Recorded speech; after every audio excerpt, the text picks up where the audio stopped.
बिस्मिल्लाहिर्रहमानिर्रहीम। अस्सलाम वालेकुम दोस्तों, I am Areed Saleem. Welcome to my YouTube channel Novel Orchid. कैसे हैं आप सब लोग? जी तो गाइस, आज हमने पढ़ना है नावल मैं तेरा लिबास हूँ, रिटन बाय नीलम रियासत का लास्ट पार्ट।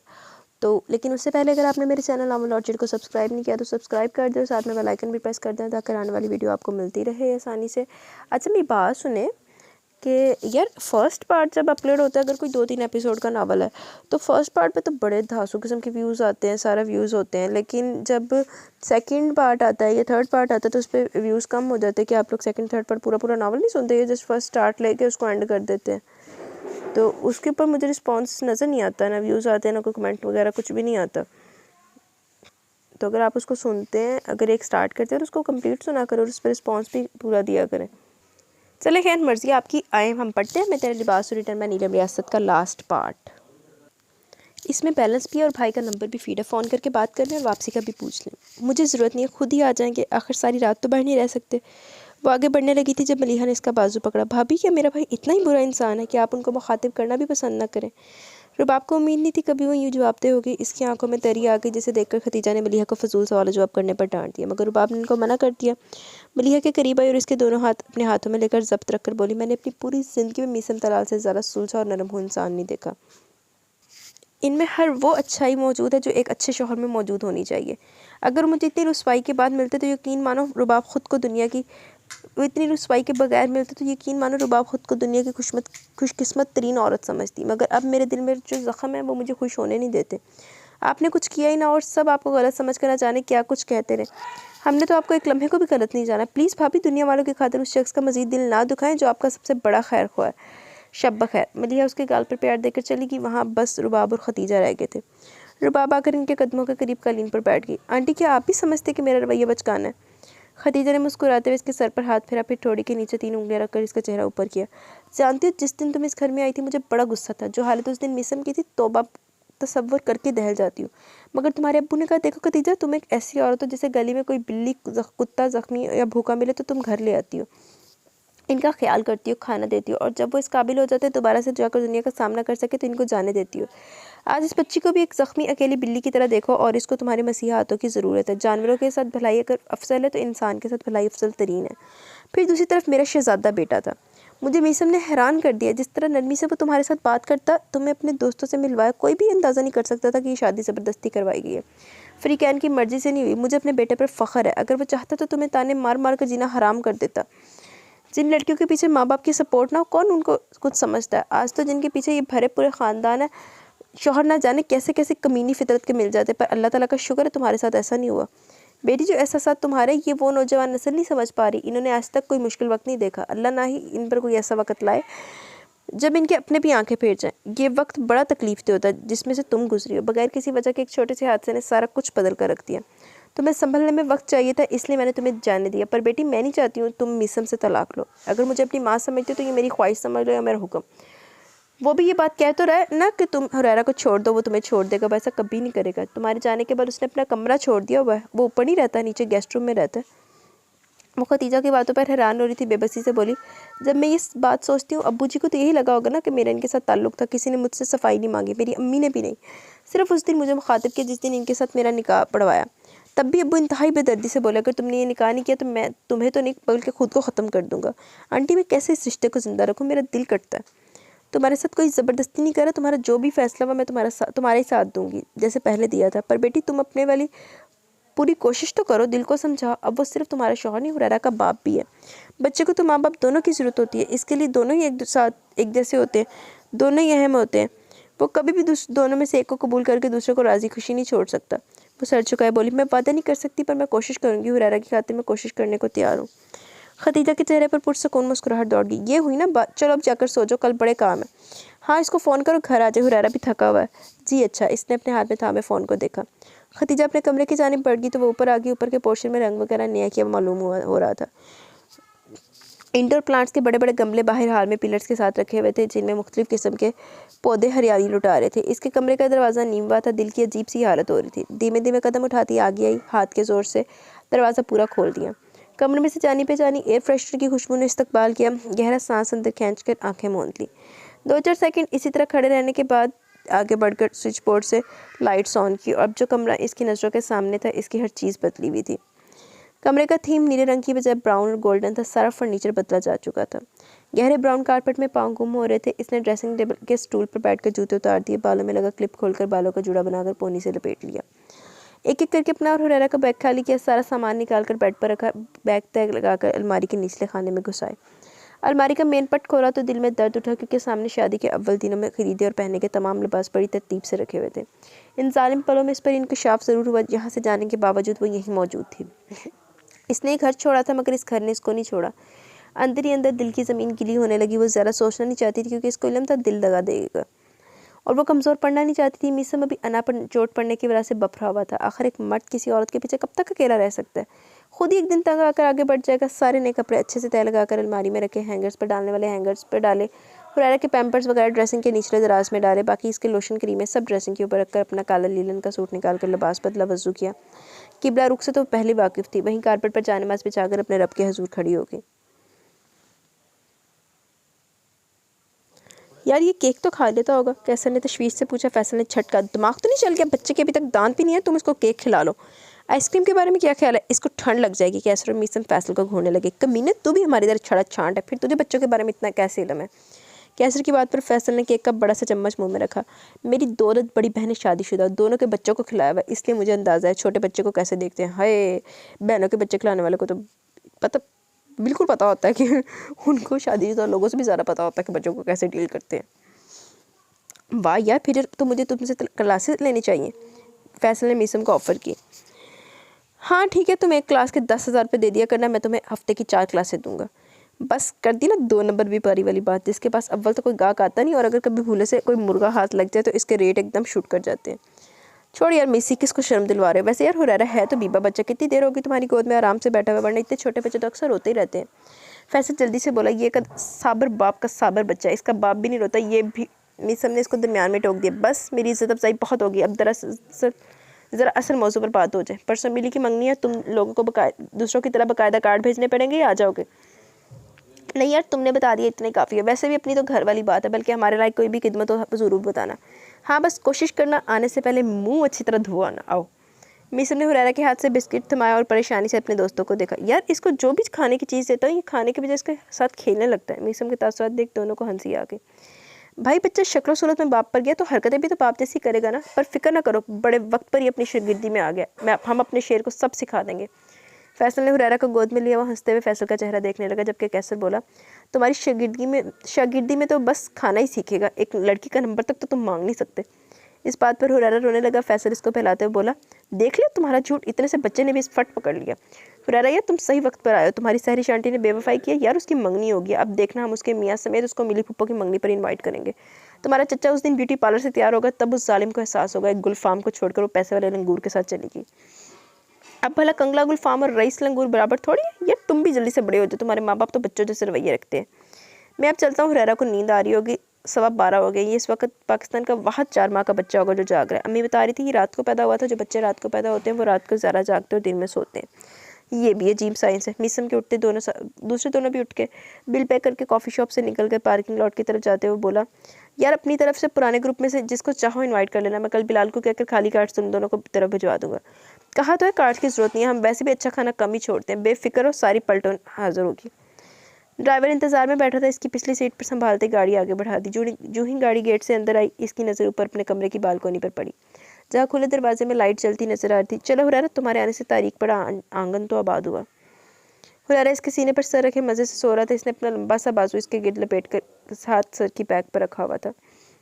न जाने कितनी दफ़ा उसकी पेशानी पर बूसे दे चुका था, फिर भी हर दफ़ा सर झुकाकर हुरैरा का चेहरा देखता देखता और अपने लब इसके चेहरे पर रख देता। गेस्ट रूम को बाहर को खुलने वाले दरवाजे से बाहर का खोलकर अंदर आया। जब भी वो घर देर से आता, किसी को उठकर इसके लिए दरवाज़ा ना खोलना पड़े, इसी को मद्देनजर रखकर इस दरवाजे की चाबी हमेशा उसके पास होती थी। खतीजा वगैरह भी इस बात का ख्याल रखते थे दरवाज़ा में अंदर की जानिब से चाबी न रह जाए।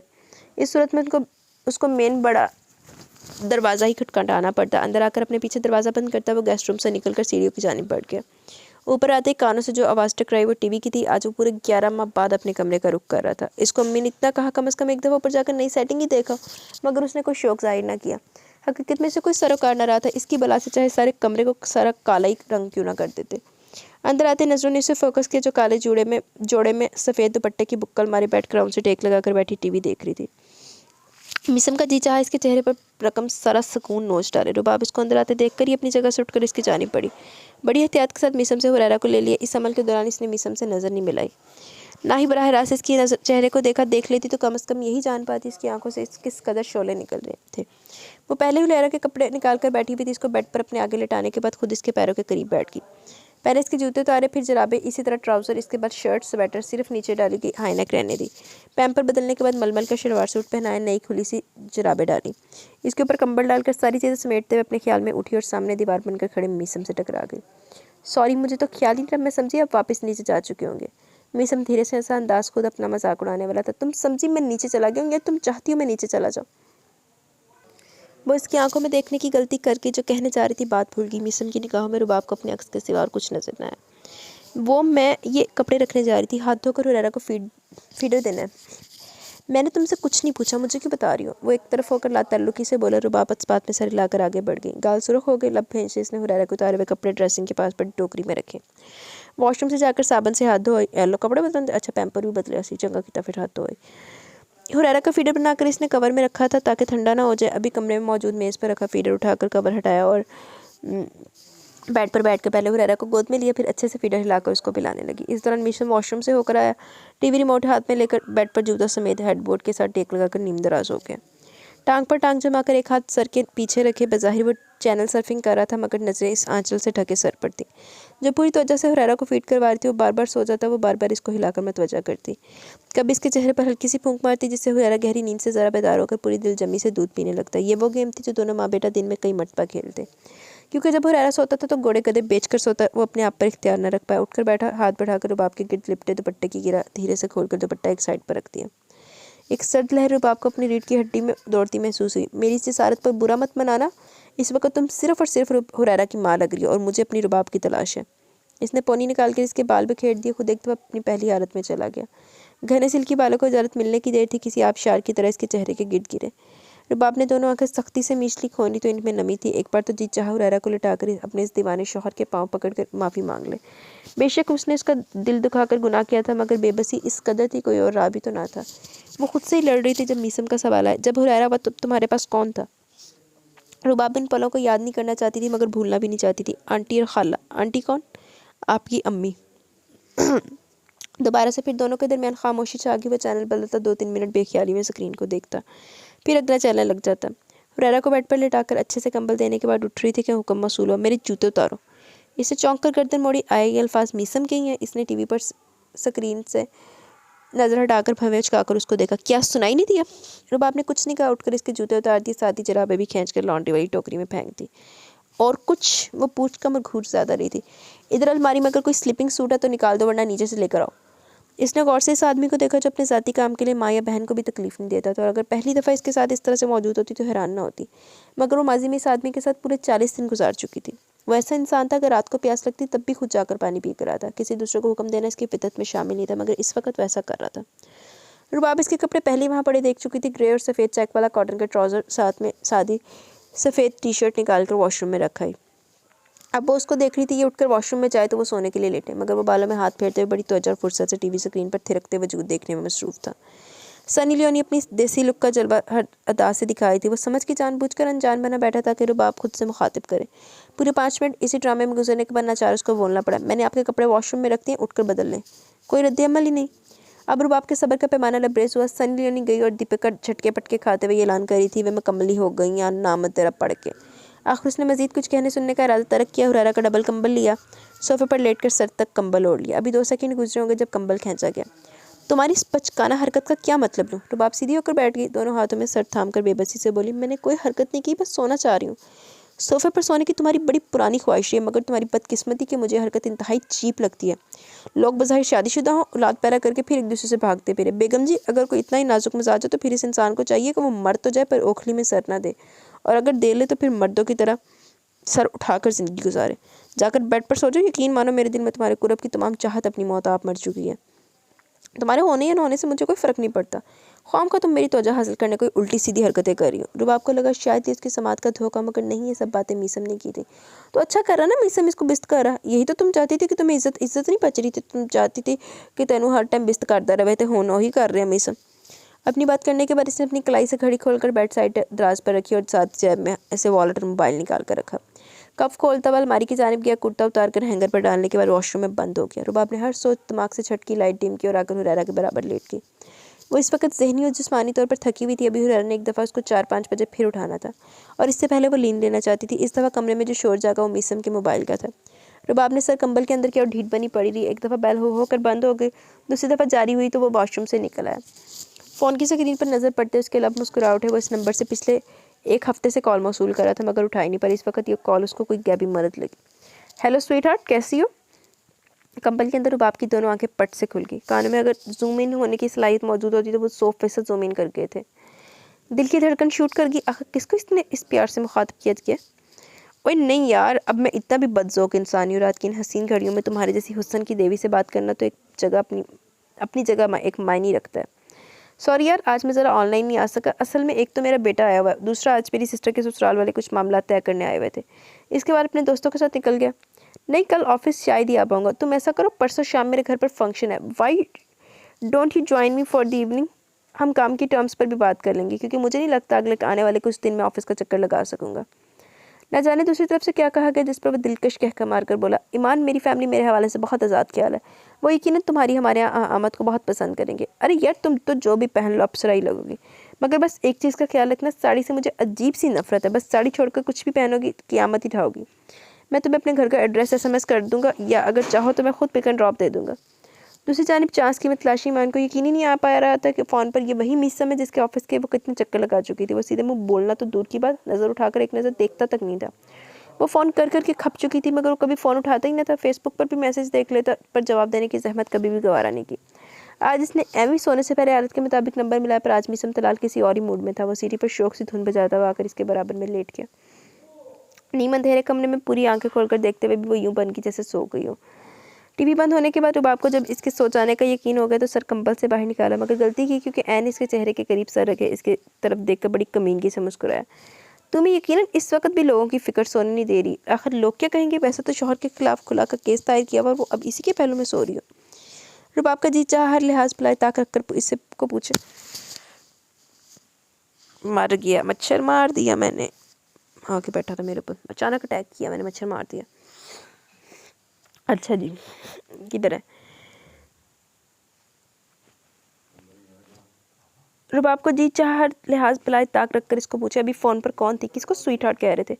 कौन है जो तुम्हें हर रूप में अप्सरा लगती है? फिर एकदम सोचकर बेलगाम घोड़ा थम गया, क्योंकि वो इस पॉइंट पर शशतर रह गई। क्या मैं कंबल के अंदर से मीसम की सारी बातें इस कदर गौर से सुन रही हूँ कि लफ्ज़ पर लफ्ज़ अज़ पर रह गया। इस एक सवाल ने इसको इंतहाई बेचैन कर दिया। जब मैं इनके साथ रहना ही नहीं चाहती, पिछले 1 साल से हमारे दरमियान कुछ है ही नहीं, तो मेरी भला से जिसको मर्जी जो मर्जी बोले, स्वीट हार्ट या डार्लिंग, मुझे क्या? मगर 1000 दफ़ा समझाने पर भी नींद आंखों से कोसों दूर रही। मीसम भी इसकी जानिब से करवट बदले साख्त पड़ा हुआ था। मीसम भी उसकी जानिब से करवट बदले साख्त पड़ा हुआ था। अल्लाह जाने सो गया था या इसकी तरह वो भी जाग ही रहा था। आंख लगी होगी जब हुरैरा के रोने की आवाज़ के साथ कमरे में सीटी की आवाज़ गूंजी। रुबाब को बिल्कुल अंदाज़ा नहीं था कि हुरैरा इतना शरारती बच्चा होकर रोता रोता सीटी की आवाज़ पर हंसने लग गया। साथ ही मीसम का कहकर गूंजा। हुरैरा फिर से रोया, सीटी बजी, फिर से हंसने लगा। ये गेम उस वक्त चलता रहा जब तक रुबाब ने अपनी जगह से उठकर हुरैरा की नैपी नहीं बदली। फिर लाइट बंद करके उसको गोद में लेकर फीड करवाने लगी। मीसम की जानिब पूछती, सर पर दुपट्टा रखे अपने दरमियान में बैठी थी जब मीसम ने एक दफ़ा फिर सीटी बजाई। हुरैरा साहब दूध पीना छोड़कर खीखी करना शुरू हो गए और साथ वो ऐसे हंस रहा था जैसे बाकायदा तौर पर किसी ने गुदगुदी की हो। खामोशी हुई। हुरैरा पेट पूजा करने में मसरूफ़ हुआ। सीटी गूंजी, दोबारा वही ड्रामा हुआ। जब चौथी दफ़ा यही अमल दोहराया गया तो रुबाब की कड़कदार आवाज़ उठी, मीसम, अगर अब आपने सीटी बजाई तो अल्लाह की कसम मैं हुरैरा को लेकर नीचे मिली के कमरे में चली जाऊँगी।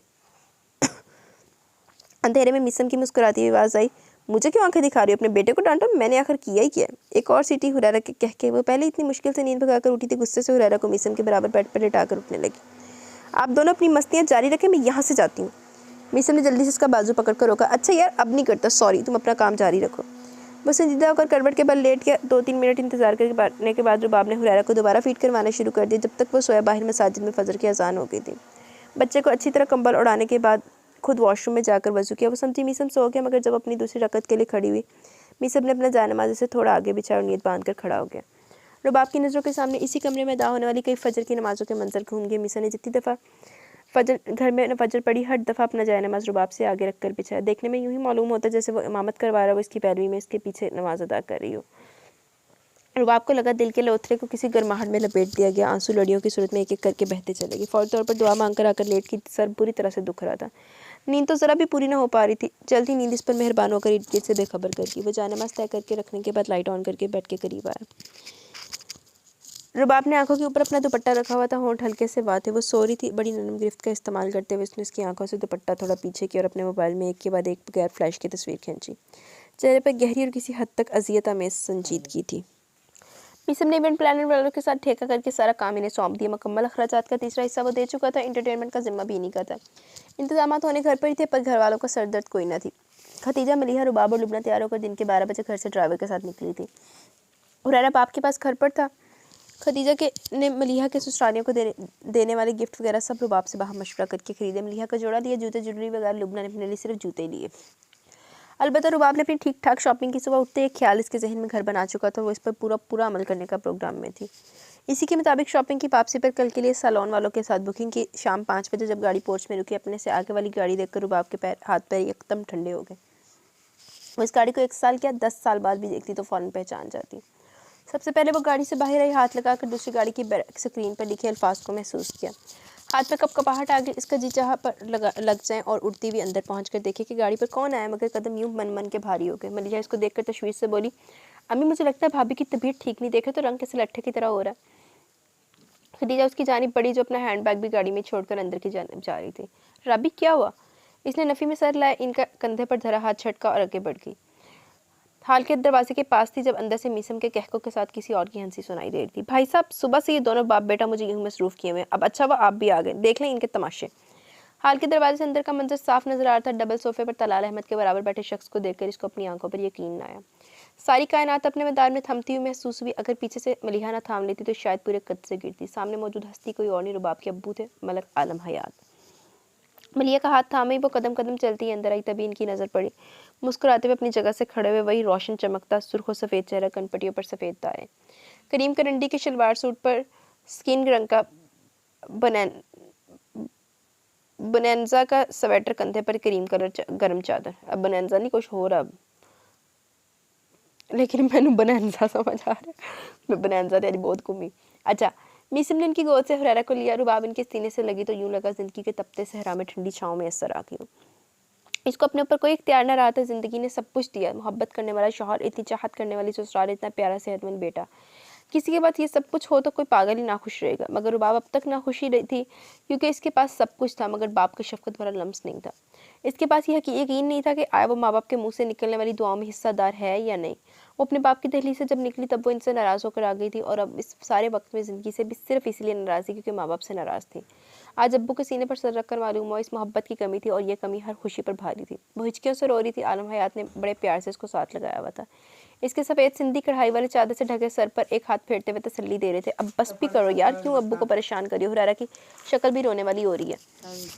मीसम की आवाज़ पर वो चौंकी, सर उठाया, पल्लू से सर साफ किया। एक शर्मिंदा सी नज़र किधर गया, अपने गिट डाली। सब खड़े थे। लुबना बोली, आप तारुफ करवा रही हैं, मुझे गेस्ट करना पड़ेगा। वो मुस्कुराते हुए एक तरफ हुई, ये मेरे अब्बू जी हैं। खदीजा तो बिस्मिल्लाह करके आगे आई। मैं सदके जाऊँ, आज तो मेरा भाई अपनी बहन के घर आया। कब के आए हैं? तलाल, आप हम लोगों को फ़ोन कर देते, भाई साहब की कोई खिदमत भी की है या भूखा प्यासा बैठाया हुआ है? मलक आलम हयात के अंदर तक सुकून की लहर दौड़ गई। खदीजा की बातों से इनको यकीन हो गया इनकी बेटी अच्छे कदरदान लोगों में गई थी। तलाल की बजाय मीसम ने जवाब दिया, अम्मी मैंने लंच बाहर से मंगवाया था, अब पता नहीं अब्बू को पसंद आया कि नहीं। अलबत्ता अभी चाय का टाइम है, आप जो कर सकती हैं कर लें। मलिहा लुबना ने सलाम दुआ लेकर अपने कमरे में सामान रखने चली गई। खतीजा किचन को आई। रुबाब को देखते ही हुरैरा ने शोर मचा दिया, जिस पर उसने उसको मीसम की गोद से ले लिया। बड़े बेवफा हो यार, सुबह से मुझे अपना मदारी बनाया हुआ, माँ को देखते इसके हो गए। इसकी बात पर सभी मुस्कुराने लगे। आलम हयात ने गौर से अपने पास बैठी बेटी का जायजा लिया, जिसके चेहरे पर शर्मीली सी मुस्कुराहट थी। अम्मी का क्या हाल है? अब्दुल्ला को भी साथ ले आते। जिस दिन का मीसम घर पर हुरैरा का बता कर है, तुम्हारी माँ तो बस दिन रात एक ही बात आती है, जाकर दोनों को ले आओ। मैं थोड़ा काम में मसरूफ़ रहा, कुछ वो तुम्हारे कपड़े बना रही थी। आज मेरे पास वक्त था, मैंने कहा चलो आज हुरैरा को इसकी नानी की तरफ बनाए गए तोहफे दे ही हम। सबको यह जानकर हैरत हुई कि मीसम नारेवाल कब गया। तोहफ़ों की क्या ज़रूरत थी भाई साहब, आप आ गए, हमारे लिए तो यही सबसे बड़ा तोहफ़ा है। खतीजा किचन से रखी मिठाई और फ्रूट की टोकरियाँ देखकर हैरान परेशान होगी। इतनी ज़्यादा मिठाई और फ्रूट, इसके अलावा 2 बड़े बैग बाहर हॉल में रखे हुए थे जिसमें यकीनन कपड़े वगैरह थे। खदीजा ने चाय पर अच्छा खासा एहतमाम किया। रुबाब का तो दिल कर रहा था बस अब्बू के सामने बैठकर इनका खूबसूरत चेहरा देखती रही। आज वो इतने अरसे बाद पहली दफ़ा खुश थी। चाय के बाद आलम हयात ने इजाज़त तलब की। मैं तो तुम दोनों माँ बेटे को साथ लेकर जाने की नीयत से आया था, मगर अब मलिहा बेटी की मंगनी देख लो, इसके बाद अब्दुल्ला को भेजूंगा। ऐसा करें आज आप इधर ही रुके, घर पर अब्दुल्ला को फ़ोन करें, अम्मी को लेकर आ जाए। मीसम के मशवरे पर मुस्कुराए। नहीं यार, अब्दुल्ला आज ट्रिप के साथ मरी गया हुआ, तुम्हारी माँ भी घर पर अकेली है, इसलिए आज जाने दो, अगली दफ़ा आया तो रुकूंगा। रुबाब का जी तो नहीं चाह रहा था कि अब्बू वापस आए, सभी इनको बाहर तक छोड़ने हैं, मगर रुबाब और मीसम गाड़ी तक साथ आए। कल हम इंतज़ार करेंगे, अम्मी को ज़रूर भेज दीजिएगा, इसने कहा तो वो धीमे से मुस्कुराते हुए इसके सर पर हाथ प्यार देकर मुड़ते हुए आंखों में नमी थी। जिस रास्ते से बाप की गाड़ी निकलकर वापसी के सफ़र पर गई थी, उस रास्ते पर रुबाब का दिल पिछा हुआ था। बहुत सारी बातें पूछने की चाहत दिल में ही रह गई, दिल ही दिल में पछता रही थी। काश मेरे घर की मंडेर पर कौवा सुबह ही आकर बता जाता कि रुबाब आज तेरी किस्मत बदलने वाली है, आज तेरा बाप तुझसे मिलने आने वाला है। तो भला बस शॉपिंग के लिए क्यों जाती, बल्कि वो राहों को सजाती, गीत गाती, नाचती। गाड़ी कब की जा चुकी थी। इस वक्त दिल बड़ा ही हल्का फुल्का हो चुका था। सब अंदर जा चुके थे ताकि मीसम जिसके बराबर में मौजूद था अब वहाँ नहीं था। वो मुस्कुराती हुई अंदर को आ गई। हाल में तलाल अपने पोते के साथ बातों में मसरूफ थे। लुबना और मिली अपने कमरे में जा चुकी थी। वो खतीजा की आवाज़ से इनकी किचन में मौजूदगी का अंदाज़ा लगाती इधर ही आ गई। फहमीदा, ये दोनों बैग ले जाकर डॉक्टर शमसा के घर दे, अगर वो पूछे मिठाई और फल किस खुशी में है। फहमीदा खतीजा की बात काटते हुए बोली, मैं बताऊंगी जी कि हुरैरा बाबा के नाना अब्बू आए थे, वही ये सब लेकर आए हैं। खतीजा ने मुस्कुराते हुए हाँ में सर हिला दिया, साथ मजीद बैग तैयार करती जा रही थी। इधर से हो तो फिर ये सब अपनी गली में जितने घर हैं उधर देख के रहो, बाकी कल देखेंगे। जी बाजी, मैं जाने से पहले एक काम करके ही जाऊंगी। फहमीदा बैग लेकर निकल रही थी जब रुबाब को देखकर रुकी। मुबारक हो छोटी बाजी, खैर से आज पहली दफ़ा आपके मैके से कोई आया, और फिर खैर से हुरैरा की पैदाइश पर बड़ी बाजी ने तो मुझे सूट दिया ही था, पर आपकी तरफ से कोई चीज़ नहीं मिली। अब मैंने आपसे 2 सूट लेने हैं। खैर मुबारक, 2 क्यों नहीं, 2 छोड़ 3 सूट ले लो, कल ले जाना। फहमीदा खुश होकर वहाँ से निकल गई। रुबाब आगे आई, खतीजा के हाथ थाम कर चूम लिए। अरे आज अचानक माँ पर बड़ा प्यार आ रहा है। वो चौंक कर मुस्कुराते हुए इस्तफसार करने लगी। अम्मी आप बहुत अच्छी हैं, आज मेरे पास अल्फाज नहीं है जिनसे मैं आपकी तारीफ़ कर सकूँ या शुक्रिया बोल सकूँ। आज एक बात साबित होगी, आपके बेटे की शख्सियत में मौजूद सारी अच्छाइयाँ इन्होंने अपने माँ बाप से ही पाई हैं। आज मेरे अब्बू के साथ आप जिस मोहब्बत और मान के साथ पेश आई हैं, मैं उम्र भर के लिए आपके एहसानमंद हो गई हूँ। किसी ने उनको उनके माजी के सलूक के बारे में नहीं जताया, किसी ने कोई तलख बात नहीं की, कोई कुछ उल्टा सीधा जताया नहीं, बल्कि आपके चेहरे की खुशी देखकर लग रहा है कि जैसे आपके सगे भाई आए हों। फिर आपने उनको सूट, चादर, मिठाई, न जाने क्या क्या कुछ देकर जाने दिया। ऐसी चाहत तो वहाँ नजर आती है जहाँ बड़े करीबी ताल्लुक हो, आपस में बड़ी मोहब्बत हो। किसी ज़बरदस्ती की बनाएगी बहू के घर से कोई आए, उनके साथ कब कोई इतना आला सलूक करता है। अच्छा बस करो, अब एवी तारीफ़ कर करके शर्मिंदा करियो। इनकी मोहब्बत भी तो देखो, सारे घर वालों के लिए 3-3 जोड़े उठा ले। लो भला बताओ, इतना खर्चा करने की क्या ज़रूरत थी। अम्मी ये सब तो रवाज नवासे की खुशी में लाए। अल्लाह मेरे पोते को लंबी नेक ज़िंदगी दे, जिसकी वजह से आज नाना घर तक आ गया, और अब तुमने मुझे अम्मी बुलाया। आंटी कहती थी तो यूँ मालूम होता था जैसे किसी गैर से मुखातिब हो। अब मेरी बेटी लगी हो। इन्होंने उसको साथ लगाकर प्यार किया। सदा खुश आबाद रहो, हमारी तो खुशी तुम लोगों की खुशी में ही है। आप छोड़ें, ये काम खुद ही फहमीदा कर देगी। चले हम जाकर मलिहा के ससुराल वालों के कपड़े पैक करते, कल तो वक्त नहीं मिलेगा। हाँ तुम चलो शुरू करो जाकर, मैं बस ये सब समेट कर आती हूँ। वो इनके कहने पर किचन से निकल आई। मिली के कमरे की जानिब जाते पैर रुक गए। बड़ा तेरी से सीढ़ियाँ उतरता निकसक सा तैयार मीसम था। इसके करीब आने से पहले इसकी खुशबू आई। वो पास आया और इसी तरह लाताल्लुकी से अपने फ़ोन की स्क्रीन को देखता हुआ बैरूनी दरवाजे की जानिब बढ़ गया। जब एकदम इसने मुखातिब किया, आप कहाँ जा रहे हैं। वो थमा नजर से फ़ोन की स्क्रीन से उठी, फ़ोन जेब में रखते हुए पलटा। दोनों हाथ पैंट की जेबों में थे। बेगम साहिबा ने मुझसे कुछ कहा। रुबाब का मुंह खुले का खुला रह गया। मिसम की आंखों में इतनी बेगानगी देखकर रुबाब को यूँ महसूस हुआ अपने शौहर को नहीं बल्कि किसी राह जाते को मुखातिब कर बैठी हूँ।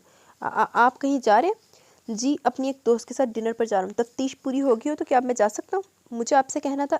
हाँ भी जानता हूँ कि क्या कहना था। देखो ये अदालती काम यूँ फट से तो नहीं हो जाते, वक्त लगता है, मगर फिर भी बहुत जल्दी मैं तुम्हारी आज़ादी का परवाना तुम्हें दे दूँगा।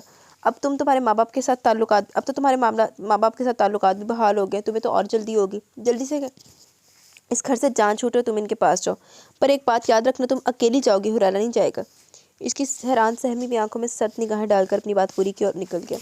तो बाप को अपने अंदर सुनाटा उतरता हुआ महसूस हुआ। अब जब वो खुश थी कि सारी चीज़ें अपने असल मुकाम पर आ गई, ज़िंदगी पुरसकून हो जाएगी, पर यह क्या हुआ।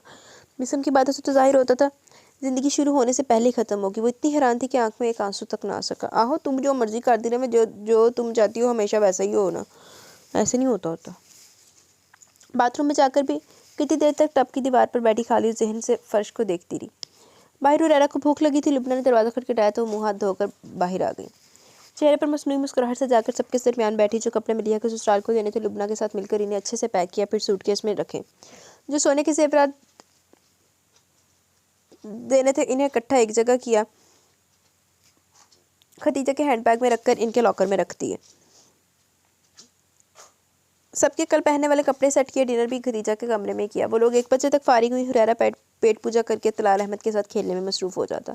वो सो गए तो मलिहा ने संभाली, वो भी सो गई तो खदीजा की गोद में आ गए, मगर अब उसको भी नींद आ गई, आंखें मसलते हुए रो रहा था।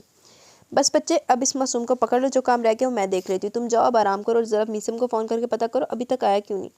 तलाल अहमद पहले गेस्ट रूम में सोने के लिए जा चुके थे। रुबाब हुरैरा को लेकर वहीं खदीजा के बिस्तर में घुस गई। लुबना को हुक्म दिया, लुब्बू जाओ ज़रा ऊपर से हुरैरा की नैपी और कपड़े तो ला दो। लुबना ने ला दिए। हुरैरा को पुरसुकून करके वहीं लेट की खदीजा और लुबना की आवाज़ें आ रही थी, मगर जो ही नींद ने आगोश में लिया, सारी आवाज़ें फिक्रे कहीं दूर देश चली गई। रात 3:45 का वक्त हो रहा था जब वो घर वापस आया। सीधा अपने कमरे में गया, लाइट ऑन की, बेड पर अम्मी को सोते देखकर हैरान तो हुआ मगर परेशान भी। जो सवाल सबसे पहले ज़हन में आया वो यही था, कहीं वो फिर तो नहीं चलेगी। माँ, हुरैरा किधर है? खदीजा ने आंख खोलकर वॉल क्लॉक पर नजर डाली। शाबाश है बेटे, घर वापस आने का बड़ा ही अच्छा वक्त है। गए कहाँ थे? वो गहरा सांस खारिज करते हुए इनके बराबर लेट गया। एक ज़रूरी काम से गया था। कमाल है, आधी रात को कौन सा ज़रूरी काम होता है? खाना खाओगे? इस वक्त बस सोना चाहता हूँ, पर आपने बताया नहीं हुरैरा किधर है। हुरैरा ही उसकी माँ। मीसम को हंसी आ गई।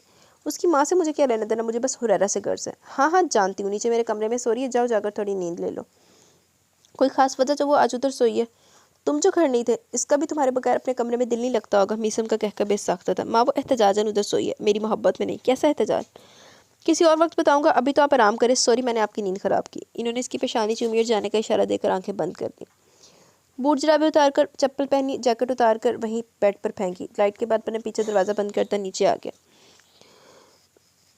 अम्मी के कमरे का दरवाज़ा लॉक नहीं था। अभी दरवाज़ा वाही किया था कि हुरैरा की गूं गूं सुनाई दी। मेन लाइट ऑन की, सामने बेड पर हुरैरा पेट के बल होकर सर उठा कर आवाज़ें निकालकर माँ को मतवजा करने की कोशिशों में था। रुबाब बेखबर सो रही थी। मीसम ने लाइट थोड़ी डिम की और बेआवाज़ कदमों से चलता हुआ बेड के करीब आया। अपना मोबाइल और वॉलेट निकालकर साइड दराज पर रखा और हाथ बढ़ाकर हुरैरा को उठाकर 2-3 इकट्ठे बूसे लिए। हेलो, क्या आप मेरे इस्तकबाल में जाग रहे हो? हुरैरा के चेहरे पर अपना चेहरा रखकर सरगोशी में पूछा, जो अब जवाब में हुरैरा ने इसके बाल दोनों मुट्ठियों में जकड़ लिए। अच्छा यार, माना कि लेट आए, पर अब मेरे बाल उतार कर तो ना सजा तो ना दो। पहले मेरी बीवी मुझे घास नहीं डालती, गंजा कर दो कि तो बाहर की औरतें भी नहीं पूछेंगी। अब हुरैरा इसके गाल को खाने के चक्कर में ज़ोर ज़ोर से अपने बगैर दांतों के वाले मुंह से दंदी काट रहा था। मेरा भूखा शेर। वो बेड साइड पर रखे कवर में से फीडर निकाल कर हुरैरा को देते हुए कुर्सी पर बैठ गया। हुरैरा आंखें मटका कर उसको देखते हुए फीडर पी रहा था और मीसम गहरी सोच में डूबा। कभी कभी एक नज़र रुबाब के बिस्तर में से झांकते बालों को देख लेता।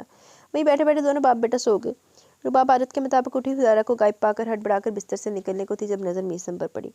टांग पर टांग रखे सीने पर हुरैरा को लुटाई, दोनों हाथों में उसको थामे सर एक तरफ को लुढ़का हुआ था। वो सो रहा था। अपने बालों का जूड़ा बनाकर बाजू पे पहना बैंड डाला, दुपट्टा उड़कर उठी, पैरों में चप्पल डाले। मीसम जैसे कद काठ वाले आदमी को गोद में छोटा सा हुरैरा और भी छोटा लगता। अभी भी वो किसी खरगोश की तरह बाप से चिमट कर सो रहा था। रुबाब को लगा दुनिया में इससे ज़्यादा हसीन मंजर और कोई नहीं हो सकता। दराज पे रखा मीसम का फ़ोन उठाकर कई तस्वीरें ले डाली। फ्लैश की लाइट ने मीसम की नींद तोड़ी थी। रुबाब ने फ़ोन वापस रखा और आगे बढ़कर हुरैरा को उठाकर बेड पर डाल दिया। मीसम खुद आकर बेड पर ढेर हो गया। सारे फंक्शन का इंतजाम लाजवाब हुआ। मेहमान आना शुरू हो गए थे। गार्डन में बड़ा सा फोर्ट टेंट लगा कर हाल बनाया गया था, जिसमें बहुत सारे गोल मेज रखे गए थे, जिनकी कुर्सियों पर सफ़ेद कवर चढ़ाकर बैग पर सिल्क के कपड़े से बड़े बड़े लाइट पिंक बुके बनाए हुए थे। हर मेज़ पर सफ़ेद लिली और पिंक ट्यूलिप्स और मुख्तलिफ़ किस्म के हरे पत्तों से डेकोरेशन की गई थी। सादा सा थी मगर बहुत खूबसूरती से सजाया गया था। सारे स्टेज पर इन्हीं 3 रंगों से सजावट हुई थी। दरमियान में क्रीम सिटी रखी गई थी, जिस पर सिर्फ लड़का लड़की के बैठने की जगह थी। इनकी तरफ से आने वाले सब मेहमान पहुंच चुके थे। लड़के गेट से बाहर खड़े होकर लड़के वालों के पहुंचने का इंतजार में थे। मीसम की क्लास के सभी लड़के लड़कियां आए हुए थे। मलिहा की तरफ से मलिहा ने सिर्फ खास दोस्तों को बुलवाया था। वो सारी एक मेज़ में ग्रुप की शक्ल में बैठी इश्तियाक से आते जाते अफराद को देख रही थी। तलाल अहमद ने सफ़ेद करंडी के सूट पर काली बास्केट पहनी हुई थी। इनके पहलू में खड़ी खदीजा लाइट सी ग्रीन का रंग पहने हुए ब्लैक की ग्रेसफुल लग रही थी। मगर सब में नुमाया वो था लड़की का भाई मीसम तलाल। सिल्वर ग्रे टॉक्सीडो के साथ टिपिंग टाई, खूबसूरती से सेट किए गए बाल, ब्राउन ड्रेस, जूते, चेहरे पर बुर्दबारी, जिम्मेदारी से सबको मिलता वेलकम करता। हर चीज़ पर नज़र रखे हुए तो था ही, मगर इस बात से भी बेखबर नहीं था वो खुद भी इस वक्त कई निगाहों का मरकज़ है। गेट पर आकर खड़ा हुआ बेचैनी से एक निगाह अपनी रिस्ट वॉच पर डाली। जिसका इसकी निगाहों का इंतजार था वो मलिहा के साथ पार्लर तैयार होने गई हुई थी। तभी इसकी गाड़ी आकर रुकी, जिसे बिलाल चला रहा था। पीछे मेहमानों की गाड़ियाँ भी पहुँच गई। इसने बिलाल को इशारा दी कि वो गाड़ी सीधी पोर्च में ले जाए। पहले अगली पैसेंजर सीट का दरवाज़ा खोलकर निकलने वाली लुबना थी। काले सूट में मुनासिब मेकअप के साथ बड़ी प्यारी सी लग रही थी। लुबना ने पिछला दरवाज़ा खोलकर इसे बाहर निकलने में मदद की। मीसम की निगाहें इधर ही थी। निकलने वाली मलिहा थी, क्रीम कलर के रवायती शरारा सूट में, वाइट गोल्ड ज्वेलरी में, पहचानी नहीं जा रही थी। वो बेख्तियार 2 कदम आ गया, बहन को साथ लगाकर दुआ दी। सामने नजर उठी तो झुकना भूल गई। पहले तो हैरानी से माथे पर तेवरी लेकर देखा, आया वही है या किसी और पर इसका धोखा खा रहा हूँ। हुरैरा को बिलाल के हवाले करती हुए यकीनन रुबाब मीसम ही थी। लम्हा भर को तो मुंह खुला का खुला रह गया। पीच गोल्डन बनारसी साड़ी जिसे टिपिंग पल्लू का बॉर्डर भी बेज गोल्डन ही था। गोल्डन ही फूल बने हुए थे। खुले बालों में मोतियों के फूल लगाकर हेयर स्टाइल बनाया गया था। कुंदन का जेवर, पिंक रंग की हील पहने वो अपने रोजमर्रा के अंदाज से बिल्कुल मुख्तलिफ लग रही थी। साड़ी में उसका मुनासिब फिगर मीसम तलाल के दिल पर न जाने कैसे कैसे क़यामतें ढा गया। वो जान भी न पाई इससे पहले कि रुबाब इसकी तरफ मतवज्जा भी होती, वो अपने दिल को समझा बुझा कर नज़र फेर चुका था। वैसे भी आज सुबह से दोनों ने एक दफ़ा भी एक दूसरे को मुखातिब न किया था और इसी एक बात पर यकीन रखे हुए थे कि कल रात वो अपनी किसी दोस्त के साथ डिनर पर था और जो आज भी यकीनन पार्टी में शामिल होने वाली थी। और इस महाजबीन का रुबाब को बेचैनी से इंतजार था। लुबना ने इसके हाथ में गजरा वाली टोकरी थी जिसमें मेहमान खवातीन को इस्तकबाल में देने के लिए मोतिये के गजरे थे। मीसम, तलाल अहमद, बिलाल और इसके वालिद के अलावा मीसम के चारों जिगरी यार मर्दों के इस्तकबाल को आगे बढ़े। खवातीन वाली साइड पर रुबाब और लुबना गजरे दिए रही थी। सारे मेहमान एक एक करके अंदर चले गए। वो गजरों की खाली टोकरी मुलाजमा को थमाकर अंदर की जानिब बढ़ने वाली थी जब किसी की गिरफ्त ने इसके कदम रोक दिए। इसकी चूड़ियों से भरी कलाई मिसम के हाथ में थी। इसी तरह थामे वो उसको एक साइड पर ले गया। हील पहनने के बावजूद वो इसकी कनपट्टी तक आ रही थी। एक नज़र मिसम पर डालने के बाद इसकी जरूरत ना हुई दोबारा नज़र भरकर इसको देख पाती। दिल पसलियाँ तोड़कर भागने के प्रोग्राम में लग रहा था। आपको कुछ कहना था तो इधर ही कह लेते, यूँ खींच कर लाने की क्या ज़रूरत थी। वो रात वाली नाराज़गी दिखाते हुए बोली। मिसम ने नाक के जरिए गहरा सांस अंदर को खींच कर इसकी खुशबू को महसूस किया। आज इस लिबास के इंतखाब की क्या वजह? वजह मेरी मर्जी है। साड़ी मेरा पसंदीदा लिबास है। मुझे साड़ी पहनने का हमेशा से बड़ा शौक रहा है। मीसम ने मुंह बनाते हुए भवें उचकाई। आई सी, अगर ऐसा तो बेगम साहब अपने पल्लू को इतने एहतियात से क्यों लपेट रखा है? रिलैक्स करो। मैं इसलिए कह रहा हूँ, आज मैंने अपनी एक खास दोस्त को भी यहाँ बुलाया, कहीं इसके सामने मेरी सुबकी ना करवा देना। इजाज़त होती है गजरे पहना दूँ? शायद टोकरी में बच गए थे, मैंने सोचा एम ही ख़राब ना हो जाए। रुबाब ने नज़र उठाकर नहीं देखा। दिल जलकर खाक हो गया। वह मुश्किल अपने अंदर उठते गम को नज़रअंदाज करते बड़े मजबूत लहजे में बोली। आप मुझे अपनी किसी अहम या गैर अहम मेहमान से मत मिलवाइएगा और ये गजरे भी इसी को पहनाइएगा। मुझ पर यह एहसान करने की कोई ज़रूरत नहीं है। एक झटके से अपना हाथ छुड़ाकर देरी से निकल गई। वो निचला लब चबाते हुए रुबाब की पुश्त को घूर कर रह गया। रुबाब के घर से अम्मी और अब्दुल्ला आए थे। वह वक्ती तौर पर सब भूल कर अभी के मुकम्मल लम्हे में जिंदा हो गई। इसके बाद जो सच का झटका आने वाला था, इसकी जानिब से आंखें बंद कर ली। रस्म से पहले सबने खाना खाया, फिर मलिहा और रेहान ने एक दूसरे को अंगूठी पहनाई। इसके बाद सबने अपनी तरफ से दोनों को तहाइफ दिए। फैसल हाथ में पकड़ी कोला की बोतल में से घूंट घूंट पी रहा था। नजर सामने वाले मेज़ पर मौजूद हसीना पर जमी हुई थी जो पूरी तरह अपने साथी के साथ बातों में मसरूफ थी। लुबना कब की ये सीन देख रही थी। एक अदद कोला की बोतल लेकर फैसल के साथ वाली कुर्सी पर आकर बैठ गई। फैसल का ध्यान इधर होता तब ना। इसने फैसल के हाथ से खाली बोतल लेकर भरी हुई बोतल थमा दी। वैसे देखने में तो यही लग रहा कि अंगूर खट्टे हैं। जवाब में फैसल ने गहरा सांस खारिज किया। खट्टे कहाँ जनाब, जनाबे वाला नीरा सिरका है। बस किस्मत की बात है। उस अंगूर की कीमत में वही लंगूर है। लिहाजा आप कोला को शराब समझकर पीना बंद करें और शुक्र करें जानू नहीं तो ना सही मामू तो बन ही जाएंगे। बीबी, आप मेरे जख्मों पर नमक छिड़कने आई है, कोई और काम भी है? फैसल ने मसनूई गुस्से से घूरते हुए इसको मीठी आंखों से देखा। हाँ, काम तो बड़ा है। मैं पता नहीं आप करते हैं या नहीं। अच्छी तनख्वाह मिले तो कर ही लूँगा। वैसे भी अभी मैं बेरोजगारी हूँ, वरना मैं इधर बैठने की वजह सहरिश के पहलू में बैठा होता। ओ आई सी, तो इस फितने का नाम सहरिश है। खैर, आप समझ लें आपकी लॉटरी निकल आई है। वो कैसे? वो ऐसे कि मेरे अब्बा को एक अदद दामाद चाहिए। पोस्ट अच्छी है, फ्यूचर एकदम ब्राइट, मजीद तरक्की के चांसेस भी हैं। दामाद के ओहदे में भला कहाँ से तरक्की के चांसेस निकलते हैं? अब सारी उम्र एक शौहर और दामाद तो नहीं रहेंगे ना। आखिर एक दिन अब्बा भी बनेंगे। फैसल को अच्छू लग गया। बोतल वापस मेज़ पर डाली। एक नज़र सरता पार लुबना को देखा जो अपनी बोतल से घूंट लेते हुए सामने स्टेज पर बैठे जोरे को देख रही थी। आप वही है ना, मीसम की कज़न वाली कज़न, आप दोस्त जो खाती बहुत है, मुंह फट भी बड़ी है, जिसको शॉपिंग से इश्क है। अरे वाह, मैं तो आपको एवं लापरवाह समझती थी। आपने तो बड़ी रिसर्च की हुई है। हाँ जी, खतरों से बचकर चलता हूँ, इसलिए खुद को अपडेट रखना पसंद करता हूँ। चलिए कोई नहीं, आप मुझे बुज़दिल भी कबूल है। इसको बुज़दिली नहीं, शराफत कहते होंगे। क्या आपको मेरा प्रपोजल कबूल है या आपके घर वालों से बात करनी पड़ेगी? फैसल के तोते उड़ गए। आप मेरी तरफ से माजरत कबूल करें। दोस्त की बहन मेरी बहन है।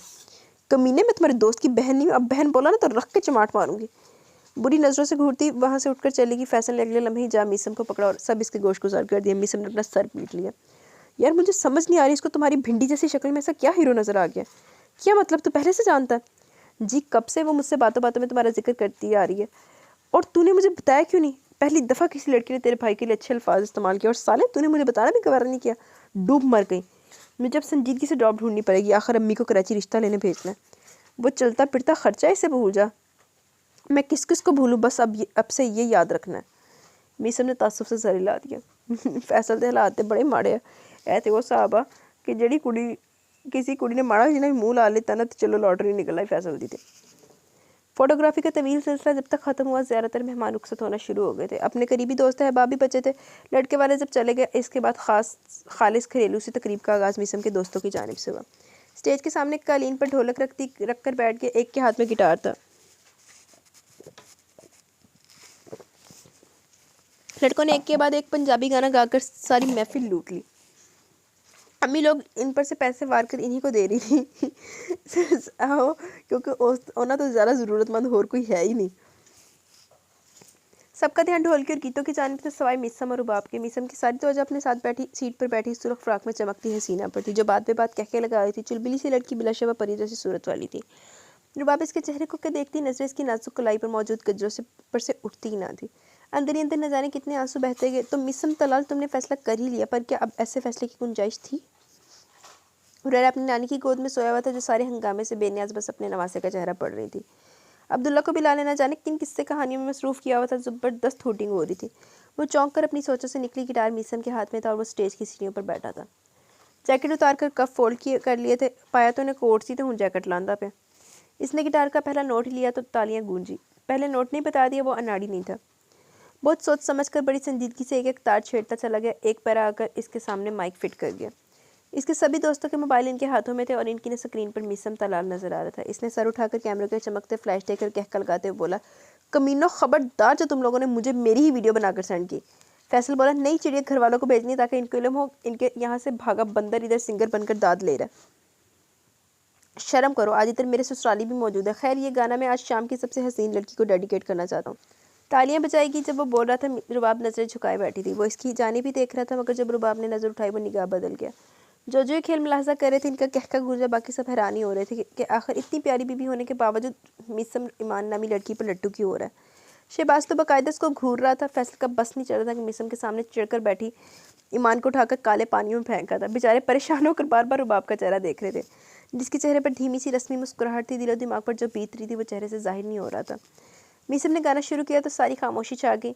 भारी पुरअसर लहजा सुर में आवाज़ नजरें झुकाए गा रहा था और रुबाब को लगा सीने में धड़कता दिल बंद हो जाएगा। जे तू अखियां दे सामने नहीं रहना ते बीबा साडा दिल मोड़ दे, असा नित दा विछोड़ दे विछोड़ा नहीं सहना, बीबा साडा दिल मोड़ दे, इंज दूर दूर रह के न्यू चट लंघना, असा दीद बिना नहीं कुछ होर मंगना, साडे कोल जे नहीं कुड़ी पल बहना कड़ी पल बहना ते बीबा साडा दिल मोड़ दे, जितो अखियां दे सामने नहीं रहना ते बीबा साडा दिल मोड़ दे, तैनू चाहिदे नी दिल वाले भेद खोलने, असां तेरे नाल कई दुख सुख फोलने, ऐ भी निक्का जिहा मन्ना नहीं कहना ते बीबा साडा दिल मोड़ दे, जे तू अखियां दे सामने नहीं रहना ते बीबा साडा दिल मोड़ दे, असां नित दा नी विछोड़ा नी सहना ने बीबा साडा दिल मोड़ दे।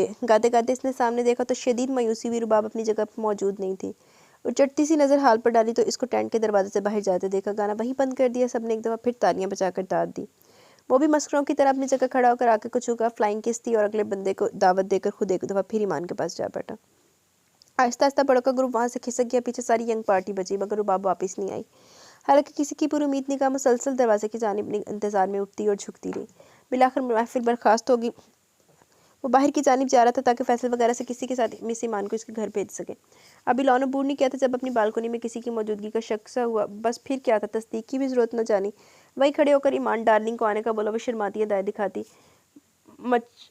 मटकती लचकती आई। मिसब ने इसके लिए अपने हाथों से अपने बराबर की सीट का दरवाज़ा खोला। ईमान जी के बैठने पर इसने झुककर दरवाज़ा बंद किया। जेब से चाबी टटोलता वो दूसरी जानिब जाकर ड्राइविंग सीट संभाल ली। गाड़ी गेट से निकल गई। बालकोनी पर मौजूद फर्द अंदर चला के जाते हुए पूरी संजीदगी से सामने रोड को ही देखता गया। ईमान को उसकी रहायशगाह पर उतारते गाड़ी वापस के रास्ते पर डाली। चेहरे पर मुसलसल मुस्कुराहट खेल रही थी, मगर जैसे अपने गेट पर पहुंचा मुस्कुराहट गायब हो गई। नौकर दो बैग अब्दुल्ला वाली कार की डिक्की में रख रहा था। अम्मे और खाला लोग सब वहीं खड़े थे। रुबाब सबसे मिल रही थी। माथे पर तेल लिए वो गाड़ी के इंजन जलता छोड़कर बाहर आ गया। इधर क्या हो रहा है? इसके सवाल का जवाब खतीजा की जानिब से आया, ओ तुम आगे हुरैरा से मिल लो क्योंकि वो कुछ दिनों के लिए अपनी नानी के घर जा रहा है। पर यूँ अचानक? अचानक तो नहीं, भाई साहब से तो यही वादा किया था कि मंगनी के बाद रुबाब को भेज देंगे। अब वो सबके सामने क्या कहती, रुबाब ने अचानक ही जाने का फैसला सुनाया। इस बात पर मीसम ने रद्द-ए-अमल दिखाना था, इसलिए अपनी आदत के मुताबिक बात को संभाल ली थी। वो भी मीसम था, मारने नहीं बताया, पर वो समझ गया, सीधा रुबाब से मुखातिब हो गया, इसी वक्त जाना ज़रूरी है? डार्क ग्लासेस के पीछे से उसने कहा, कुछ नहीं, बस अस्पात में सर हिला दिया। चलो फिर मैं छोड़ आता हूँ। वो तेरी से बोली, इसकी ज़रूरत नहीं है, और गाड़ी में बैठ गई। मीसम ने अपनी माँ को ऐसे देखा जैसे कह रहा हो, आप इसकी हरकतें देख रही हैं? खतीजा ने जवाब में अपने बेटे के शाने पर हाथ रखकर थपकी दी और सरगोशी में बोली, मैं इससे ही नहीं तुम्हें भी देख रही हूँ। वो इनका इशारा समझकर गुस्से के बावजूद हंस पड़ा। जबकि खतीजा नबीला बेगम से मिलते हुए शिकवा करी थी, कम से कम आपको तो रुकना चाहिए था। आप आ जाइए और आज ही वापसी। ज़रूर रुकती, मगर आजकल गंदम की बुवाई का सीज़न है, इसलिए रुबाब के अब्बू भी आज नहीं आ पाए। इंशाल्लाह अब आप लोग आइएगा, ये ना हो कि मुझे झूठे वादे पर टरखा दें। नहीं भाई, ज़रूर आएंगे, वैसे भी हुरैरा के बगैर यहाँ किसका दिल लगना, कल परसों इसको लेने आ जाएंगे। दलाल अहमद की बात पर सबको इत्तफाक था। नबीला ने लुबना के वालिदैन को लहदा से दावत दी। सबसे मिलने मिलाने के बाद जब वो गाड़ी की जानिब बढ़ रही थी, मीसम ने अब्दुल्ला से इसकी गाड़ी की चाबी ली और इसको अपनी गाड़ी की जानिब भेज दिया। नबीला बेगम भी शरारती मुस्कुराहट के साथ अब्दुल्ला के हमरा हुई। मलिहा ने हुरैरा को रुबाब की गोद में दिया, जो सफ़ेद चादर से ढीला से निकाब किए पिछली सीट पर विराजमान थी। अब्दुल्ला ने गाड़ी पीछे से हटाई तो मीसम ने अपनी सीट संभाल ली। रुबाब बेचैनी से पहलू बदल के रह गई, जिससे नाराज होकर वो इतनी इमरजेंसी में जा रही थी। वो लाड साहब खुद भी साथ ही चल पड़े थे। अब्दुल्ला की गाड़ी 5-6 मिनट तक तो आगे जाती नजर आती रही, फिर न जाने कहाँ गायब हो गई। क्योंकि इन लोगों ने टर्न ले लिए थे, मीसम ने गाड़ी रोड साइड पर रोकी और बैक व्यू मिरर में देखा। वो लाताल्लुकी से मुसलसल बाहर देख रही थी। मीसम सीट पर तिरछा होकर बैठा ताकि बराह रास्त पीछे देख सके। हुरैरा की बाप से नजर मिलने की देर थी, इतनी बड़ी मुस्कुराहट चेहरे पर फैल गई। फिर शर्माकर माँ की चादर में सर छुपाता मीसम ने इसको छेड़ने के लिए सीटी मारी। हस्बे तवक्का हुरैरा ने जवाब दिया। मीसम ने हाथ बढ़ाकर इसके बाल बखेरे। रुबाब, तुमने आज दूसरी दफ़ा ही हरकत की है। जाने से पहले इजाज़त लेना तो दूर की बात, बताना तक पसंद नहीं करती। तुम्हारी याद मुझे सख्त नापसंद है। मैं अम्मी से इजाज़त लेकर आई हूँ। वो जानता था कि खतीजा की बात करिए, फिर भी गुस्से से बोला, अगर सारे काम अम्मी की इजाज़त से करें तो शादी मुझसे क्यों की? शौहर मैं हूँ, अम्मी की मर्ज़ी मेरी मर्ज़ी के बाद आती है। आइंदा इस बात का ख्याल रखना और अब आगे आकर बैठो। लिबास बदलकर रुबाब ने पिस्ता रंग का गर्म सूट पहना हुआ था, जिसके साथ वही अपनी पसंदीदा सफ़ेद सिंधी कढ़ाई वाली चादर से नकाब किया हुआ था। मीसम की फरमाइश का कोई जवाब न दिया। मीसम चंद पल उसको देखता रहा, फिर हाथ उठाकर इसका नकाब नीचे किया। सेकंड की देरी के बगैर रुबाब ने नकाब वापस रख लिया। मीसम ने फिर गिरा दिया, साथ ही इसके काले ग्लासेस भी उतार दिए। रुबाब ने सुर्ख होती आंखों से उसको घूरा। आपका क्या मसला है? अगर यूँ रास्ते में ख्वार करना था तो मुझे मेरे भाई अम्मी के साथ जाने दिया होता। तुम रोई हो? मैं क्यों रोऊंगी? तुम्हारी आंखें तो यही कह रही है कि तुम रोई हो। अब ये तो तुम खुद ही बताओ कि क्यों रोई हो। आपको मेरी आंखें पढ़ने की कोई ज़रूरत नहीं है, प्लीज़ मुझे मेरी मंजिल तक छोड़ा है। असूली तौर पर तो तुम्हारी मंजिल मैं हूँ, तुम मुझे ख्वार कर रही हो, इसलिए मैं जा रही हूँ ताकि मेरी वजह से आप मजीद ख्वार ना हो। खैर अभी तो उठ के आ गया हो, बाकी बातें बाद में होंगी। मिसम ने इसकी गोद से हुरैरा को ले लिया। मैं आगे नहीं आऊँगी, इसलिए वक्त ज़ाया ना करे। मिसम बोला तो लहजे में सख्ती थी, तुम अभी आगे आकर बैठोगी या मैं गाड़ी वापस घर को डालूंगा। इसके अलावा तीसरा कोई रास्ता नहीं है। मुझे आपसे बेइंतहा नफरत है, काश आप मेरी ज़िंदगी में ना आए होते। वो पैर पटकती आंसू बहाती आगे आकर बैठ गई। मिसम अभी तक अपनी सीट पर तिरछा होकर बैठा था। हुरैरा भाग भाग कर स्टीयरिंग के सामने की कोशिश में मसरूफ़ था। मिसम की खुशबू से पीछा छुड़वाने के चक्कर में उसने दोबारा से चादर नाक के आगे तान ली। कितने दिनों के लिए जा रही हो? हमेशा के लिए। सोच लो क्या कह रही हो। सब सोच लिया, मगर हुरैरा को मैं नहीं सोच सकता। मैं भी नहीं सोच सकती। फिर क्या हाल है? हल करना है। करते ने जो भी हल करना है, मुझे बस मेरे अब्बू के घर छोड़ा है। तुम इंतहाई मतलबी घमंडी औरत हो। मुझे तुमने समझा क्या हुआ? कोई बच्चा हूँ जिसे जब चाहे अपने इशारों पर नचाती रहोगी, अपने ड्रामों से ब्लैकमेल करती कर लोगी। मैं नहीं जानती आप क्या कहना चाह रहे हैं। तुम बहुत अच्छी तरह जानती हो। पहले तुम्हें यह तकलीफ थी मैं दुनिया के सामने तुमसे नफरत का इजहार क्यों नहीं करता, तुम्हारे गिर्द परवाने की तरह क्यों घूमता रहता हूँ। अब अगर मैं तुम्हें तुम्हारे हाल पर छोड़कर किसी और लड़की की जानी में तवज्जो हुई, तब भी तुमसे बर्दाश्त नहीं हो रहा। अगर तुम भूल गए तो मैं याद करवा देता हूँ। मैं वही हूँ जिसको तुमने 1 साल तक सूली पर लटका कर रखा है। मेरे खिलाफ कोर्ट में केस किया हुआ है। आज आउट ऑफ बिलो तुम्हारे माँ बाप आते हैं, तो तुम चाहती हो मैं गुजरा सारा वक्त भूल कर तुम्हारे साथ हैप्पी लाइफ खेलूँ, जैसे हमारे दरमियान कोई इख्तलाफ कभी था ही नहीं। इखलाकी तौर पर मेरे किसी के साथ मिलने उठने बैठने पर तुम्हें ये बचकाना रवैया अपनाना नहीं चाहिए। कल तक तुम अपने माँ बाप का जिक्र सुनने पर आमादा नहीं थे, आज मुझसे पूछे बगैर यूँ मुँह उठाकर वहाँ जा रही हो। तुम 2 मिनट बैठ के लिए फैसला क्यों नहीं कर लेती कि तुम आखिर चाहती क्या हो? सैयदी हो टका के बिस्ती कर ना, दिमागी तवाज़ुन नहीं सही काम करता ना, साइकियाट्रिस्ट की ज़रूरत है रुबाब नूं। मजबूत मुस्तहकम लबो लहजे के साथ वो बोलने पर आया तो बोलता चला गया। रुबाब ने सारी बात पूरे ध्यान से सुनी। आंसू रुक के 2-4 सेकंड के लिए तो बिल्कुल साख्त रह गई। नज़र सामने आते जाते लोगों पर जमी थी, दिमाग मिसम के अल्फाज में उलझ गया। आप ठीक कह रहे हैं, मुझे कोई हक नहीं पहुंचता आपको अपने मकसद के लिए इस्तेमाल करो, मगर जिस तरह आप मेरे वालिदैन से हंसते हुए मिले, मुझे लगा आप इनको माफ़ कर चुके हैं। मैं इतना कमीना नहीं हूँ कि अपने घर आए किसी इंसान से हिसाब किताब खोल कर बैठूँ, मगर इसका ये मतलब भी नहीं है कि मैं अपने साथ होने वाले गैर इंसानी सलूक को माफ़ कर चुका हूँ। रुबाब को लगा आज ही सारे हिसाब बेबाक होने का दिन है। डूबते सूरज ने रोशनी में कमी कर दी थी। लोग बत्तियां जलाकर अंधेरे का इस्तकबाल करने में मसरूफ़ थे। शायद इसके पास अपना रास्ता रोशन करने वाला चिराग नहीं रहा था। दिल डूबता ही जा रहा था, तो क्या यही आखिर है? इन्हीं सड़कों पर नसीब के तार मिले थे, क्या इन्हीं पर टूट जाने हैं? यूँ लगा सांस कहीं अटक रही है। बड़ी मुश्किल से कांपती सी सांस अंदर खींचते हुए बोलने की हिम्मत ढूंढी। आपके साथ ज्यादती हुई थी, मेरे माँ बाप की जानिब से भी और फिर मेरी जानिब से भी। मैं अपने माँ बाप की तरफ से माफ़ी मांगने को तैयार हूँ। जहाँ तक रही मेरी इनसे मिलने की बात, मैं उनको कभी नहीं छोड़ सकती। मुझे इनसे शिकवे हैं, मुझे इनकी तरफ से बहुत दुख मिला, पर मैं इनको छोड़ नहीं सकती, क्योंकि वो मेरा असल है। अल्लाह और रसूल के बाद माँ बाप से आगे कोई नहीं हो सकता। मुझे इनसे अपने साथ रखे गए रवैये के बारे में जवाब दरकार है, पर मैं उनसे मुंह नहीं मोड़ सकती। मैं आज तक इसीलिए बेचैन थी। चलो, अब वो मिल गए, अब अपने आप को बड़ा पुरसकून महसूस करती होगी। इसके तंज के जवाब में वो इतना ही बोली, आप अब्दुल्ला को फ़ोन कर दें, वो आकर मुझे ले जाए, आप वापस जा सकते हैं। अब की दफ़ा बोला तो रुबाब की रीढ़ की हड्डी में सर्द लहर दौड़ गई। रुबाब आलम, आखिरी दफ़ा कह रहा हूँ, अब मुझे कोई बकवास हुक्म या मशवरा देने की कोशिश भी मत करना, वरना अभी एक गाड़ी किसी ट्रक में मार दूंगा। मेरी तरफ से तुम भाड़ में जाना चाहो या अपने बाप के घर, क्योंकि वहाँ से तुम्हें लेकर मैं आया था। इसलिए मुसीबत छोड़कर मैं खुद ही आऊँगा। 2-4 दिन में तलाक भेज दूंगा, फिर कर लेना अपने कज़न से शादी, आखिर वो भी तो तुम्हारा असल ही होगा। इसने हुरैरा को रुबाब की गोद में रखा, सीधा होकर गाड़ी का इंजन स्टार्ट कर आगे बढ़ा दी। अगले 2.25 घंटे वो लब भेजे माथे पर तेवरी लिए गाड़ी चलाता रहा। बाबा में बैठी रुबाब अपने कांपते दिल को थपकियां दे देकर बहलाने की कोशिश में हलकान होती रही। इतनी जरूरत नहीं हो पा रही थी कि नज़र मोड़कर एक दफ़ा इस जालिम को देख लिया थी, जो एकदम से इतना संगदिल हो गया था। हुरैरा दूध पीकर सोकर चूचू गाँव करीब आ रहा था। रुबाब की बेचैनी बढ़ रही थी। दिमाग चीख चीख कर कह रहा था, अपनी कोताहियों की माफ़ी मांग लो, इसको इस तरह से जाने मत दो। इस वक्त वो गुस्से में ही सही, मगर तुम्हारे पास है। मगर हिम्मत ही ना पड़ रही थी। तो फिट्टे मुँह तेरे थे तो मेरी एड्डी की जहर लग दी पई है ना हुन। बड़ी दिक्कत के साथ हुरैरा के गिर्द लिपटा अपना सीधा बाजू खोलकर डरते डरते अपना हाथ गैस स्टिक पर रखे मिसम के हाथ के ऊपर रखा। मिसम को लगा वो हाथ इसके दिल पर रखा गया। रुबाब की कांपती झिझकती गिरफ्त में मिसम का हाथ नहीं, दिल था। अपने दिल के खिलाफ जाते हुए इसने रुबाब का हाथ झटक दिया। इसके ख्याल में ये करना बड़ा ज़रूरी था। अगर आज इस लम्हे वो इस हाथ नहीं झटकेगा तो अपने दिल आने वाले कल का तयन नहीं कर पाएगा। वो मजीद बेयकीनी की ज़िंदगी नहीं जी सकता था। इसको ऐसा हमसफ़र चाहिए था जिसके साथ पर शर्मिंदा होने के बजाय नाजा हो, जिसको मिसम के वजूद से चिड़नी मोहब्बत हो, जिसको बड़े चाव से अपनाए, बड़े नाज से चाहे, बड़े फ़ख्र से उड़े। वो किसी ऐसे वजूद का लिबास बनना चाहता था जिस वजूद का एक एक खुलिया मिसम के लम्हे से खिलता, ना कि मुरझाता। इसने रुबाब को जितनी दफ़ा भी छुआ, हर दफ़ा वो अपने खोल में बंधी हुई थी, शादाबी से खिली नहीं थी, और वो इस खेल से तंग आ चुका था। सर झटक कर सोचो कि भंवर को झटलाते हुए इसने गाड़ी की स्पीड बढ़ा दी। गेट खुला हुआ था। अब्दुल्ला कुछ लड़कों के हमरा खड़ा नजर आया। मिसम ने गाड़ी अंदर ले जानी चाहिए तो सामने अपनी गाड़ी पोर्च में खड़ी हुई नजर आई। वो बाहर निकला है। सलाम दुआ के बाद इसने अब्दुल्ला से चाबी तलब की। क्या मतलब, आप वापस जा रहे हैं? हाँ यार, जाना जरूरी है, कल ऑफिस जाना है। देखिए, अगर दिल में कोई गुस्सा तो मैं कान पकड़ कर माफ़ी मांगता हूँ, पर यार आप ऐसे वापस नहीं जा सकते। मुझे कोई नाराज़गी नहीं, पहले काफ़ी देर हो रही है, तुम चाबी दो, मैं फिर किसी दिन आ जाऊँगा, मगर इस वक्त जाना ज़रूरी है। पक्की बात है? हाँ बिल्कुल, अम्मी अब्बू से मेरी तरफ से माजरत कर लेना। चले फिर, जैसे आपकी मर्जी, अगर जानी है तो वक्त से पहुँचे। रुबाब गाड़ी से निकल आई। मिसम ने इसकी जानिब नहीं देखा, पर मुड़कर हुरैरा के गाल पर प्यार किया, सोए हुए चेहरे के साथ कुछ सेकंड के लिए अपना चेहरा मस किया। मिसम, आई एम सॉरी, प्लीज़ इस तरह से नाराज़ होकर ना जाए। जब वो उसकी गोद में सोए हुरैरा पर झुका तो बहुत करीब महसूस हुआ। भराई हुई आवाज़ से रुबाब ने कह ही दिया, जैसे वो सुनी अनसुनी करके चला गया। सबसे मिलती सफाइयाँ देती रुबाब ज़ाहिर बड़ी मजबूत बनी खड़ी थी, पर अंदर गहरी खामोशी छा गई थी, जैसे कोई बहुत बड़ा नुकसान हो गया। शुक्र किया कि अब्बू इस वक्त घर पर नहीं थे। अम्मी वैसे सारे दिन की थकी हुई थी। अब्दुल्ला हुरैरा को हवेली ले गया। वो थकावट का बहाना करके अपने कमरे में आ गई। इसका कमरा आज भी वैसे का वैसा ही था, मगर आज अपना नहीं लग रहा था। ऐसे महसूस हुआ जैसे किसी गैर जगह पर आ गई हो। गहरी उदासी ने नए सिरे से अपनी लपेट में लिया। यहाँ वो पैदा हुई, पली बड़ी, बचपन गुजारा, जवानी का इस्तकबाल किया, परेशानी का, पढ़ाई का प्रेशर बर्दाश्त किया। सारी खुशियाँ इसी आंगन में बसता थी, पर आज ये आंगन अपना होकर भी पराया लगा। जिस दिन वो कराची से वापस लाहौर आई, मिसम का घर एक लम्हे को भी पराया नहीं लगा था। बेड पर बैठकर खाली खाली नज़रों से इर्द गिर्द का जायजा ले रही थी। दरवाज़ा खुलने की आवाज़ पर चौंकी। मैं तुम्हारे लिए दूध लाई हूँ। नबीला हाथ में ट्रे लेकर अंदर आई, जिसमें गर्म दूध का जग, साथ में ग्लास और गाजर का हलवा था। शुक्रिया अम्मी, मगर इसकी ज़रूरत नहीं थी। मुझे बिल्कुल भी भूख महसूस नहीं हो रही। मसनूई मुस्कुराहट से मैंने इसने कहा तो नबीला अपनी जगह थम गई। बड़े गौर से इसको देखे कि यहाँ तक कि आंखों में नमी आ गई। अम्मी, आप ऐसे क्यों देख रही हैं? नबीला ने ट्रे मेज़ पर रखी और आगे आकर बेड पर इसके सामने बैठ गई। दोनों हाथों में इसका चेहरा थाम कर पेशानी चूमी, अपनी आंखों में आने वाले आंसू पल्लू से साफ किए। अब आप स्पार्ट चेहरा लिए बस देखी गई।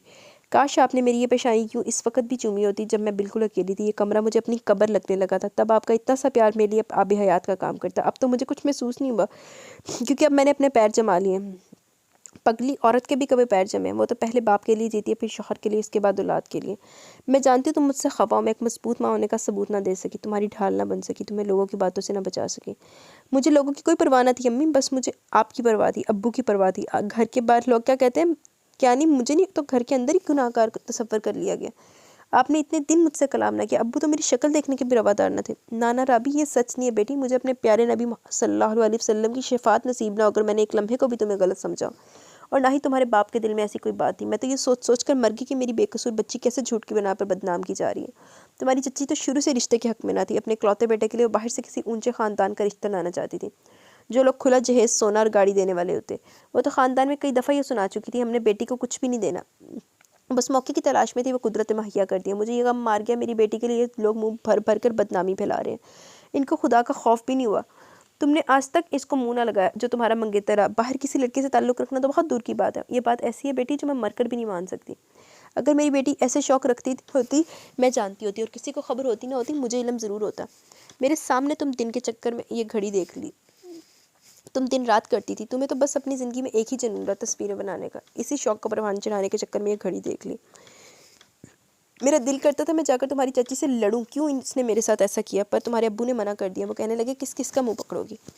हाँ, अब्बू ने भी अच्छा किया। किस किस का मुंह पकड़ने का ख्याल तो दूर, इन्होंने इसी लड़के के साथ मेरी शादी करके सारी दुनिया को सबूत दे दिया। लोग तो यही समझते होंगे बेटी की बुराई को छुपाने के लिए इसको यूँ खामोशी से यहाँ से चलता कर दिया। आप भी आंसू बहाती रही, अब्बू को मना नहीं किया। मुझे तुम्हारी मिसम से शादी पर कोई दुख नहीं था, तुम्हारे बाप का फैसला ठीक था। इस दिन मैं इसलिए रोती रही क्योंकि मैं चाहती थी आराम सुकून से शादी करते। ये क्या इसी वक्त निकाह कर दिया। फिर जो कमीन की तुम्हारी चाची के बेटे ने की वो भी तो देखना थी। रुबाब सदमे की हालत में माँ का चेहरा देखती चली गई। आप लोगों ने मेरे साथ इतना बुरा सलूक किया और अब आप कह रही हैं जो हुआ ठीक हुआ।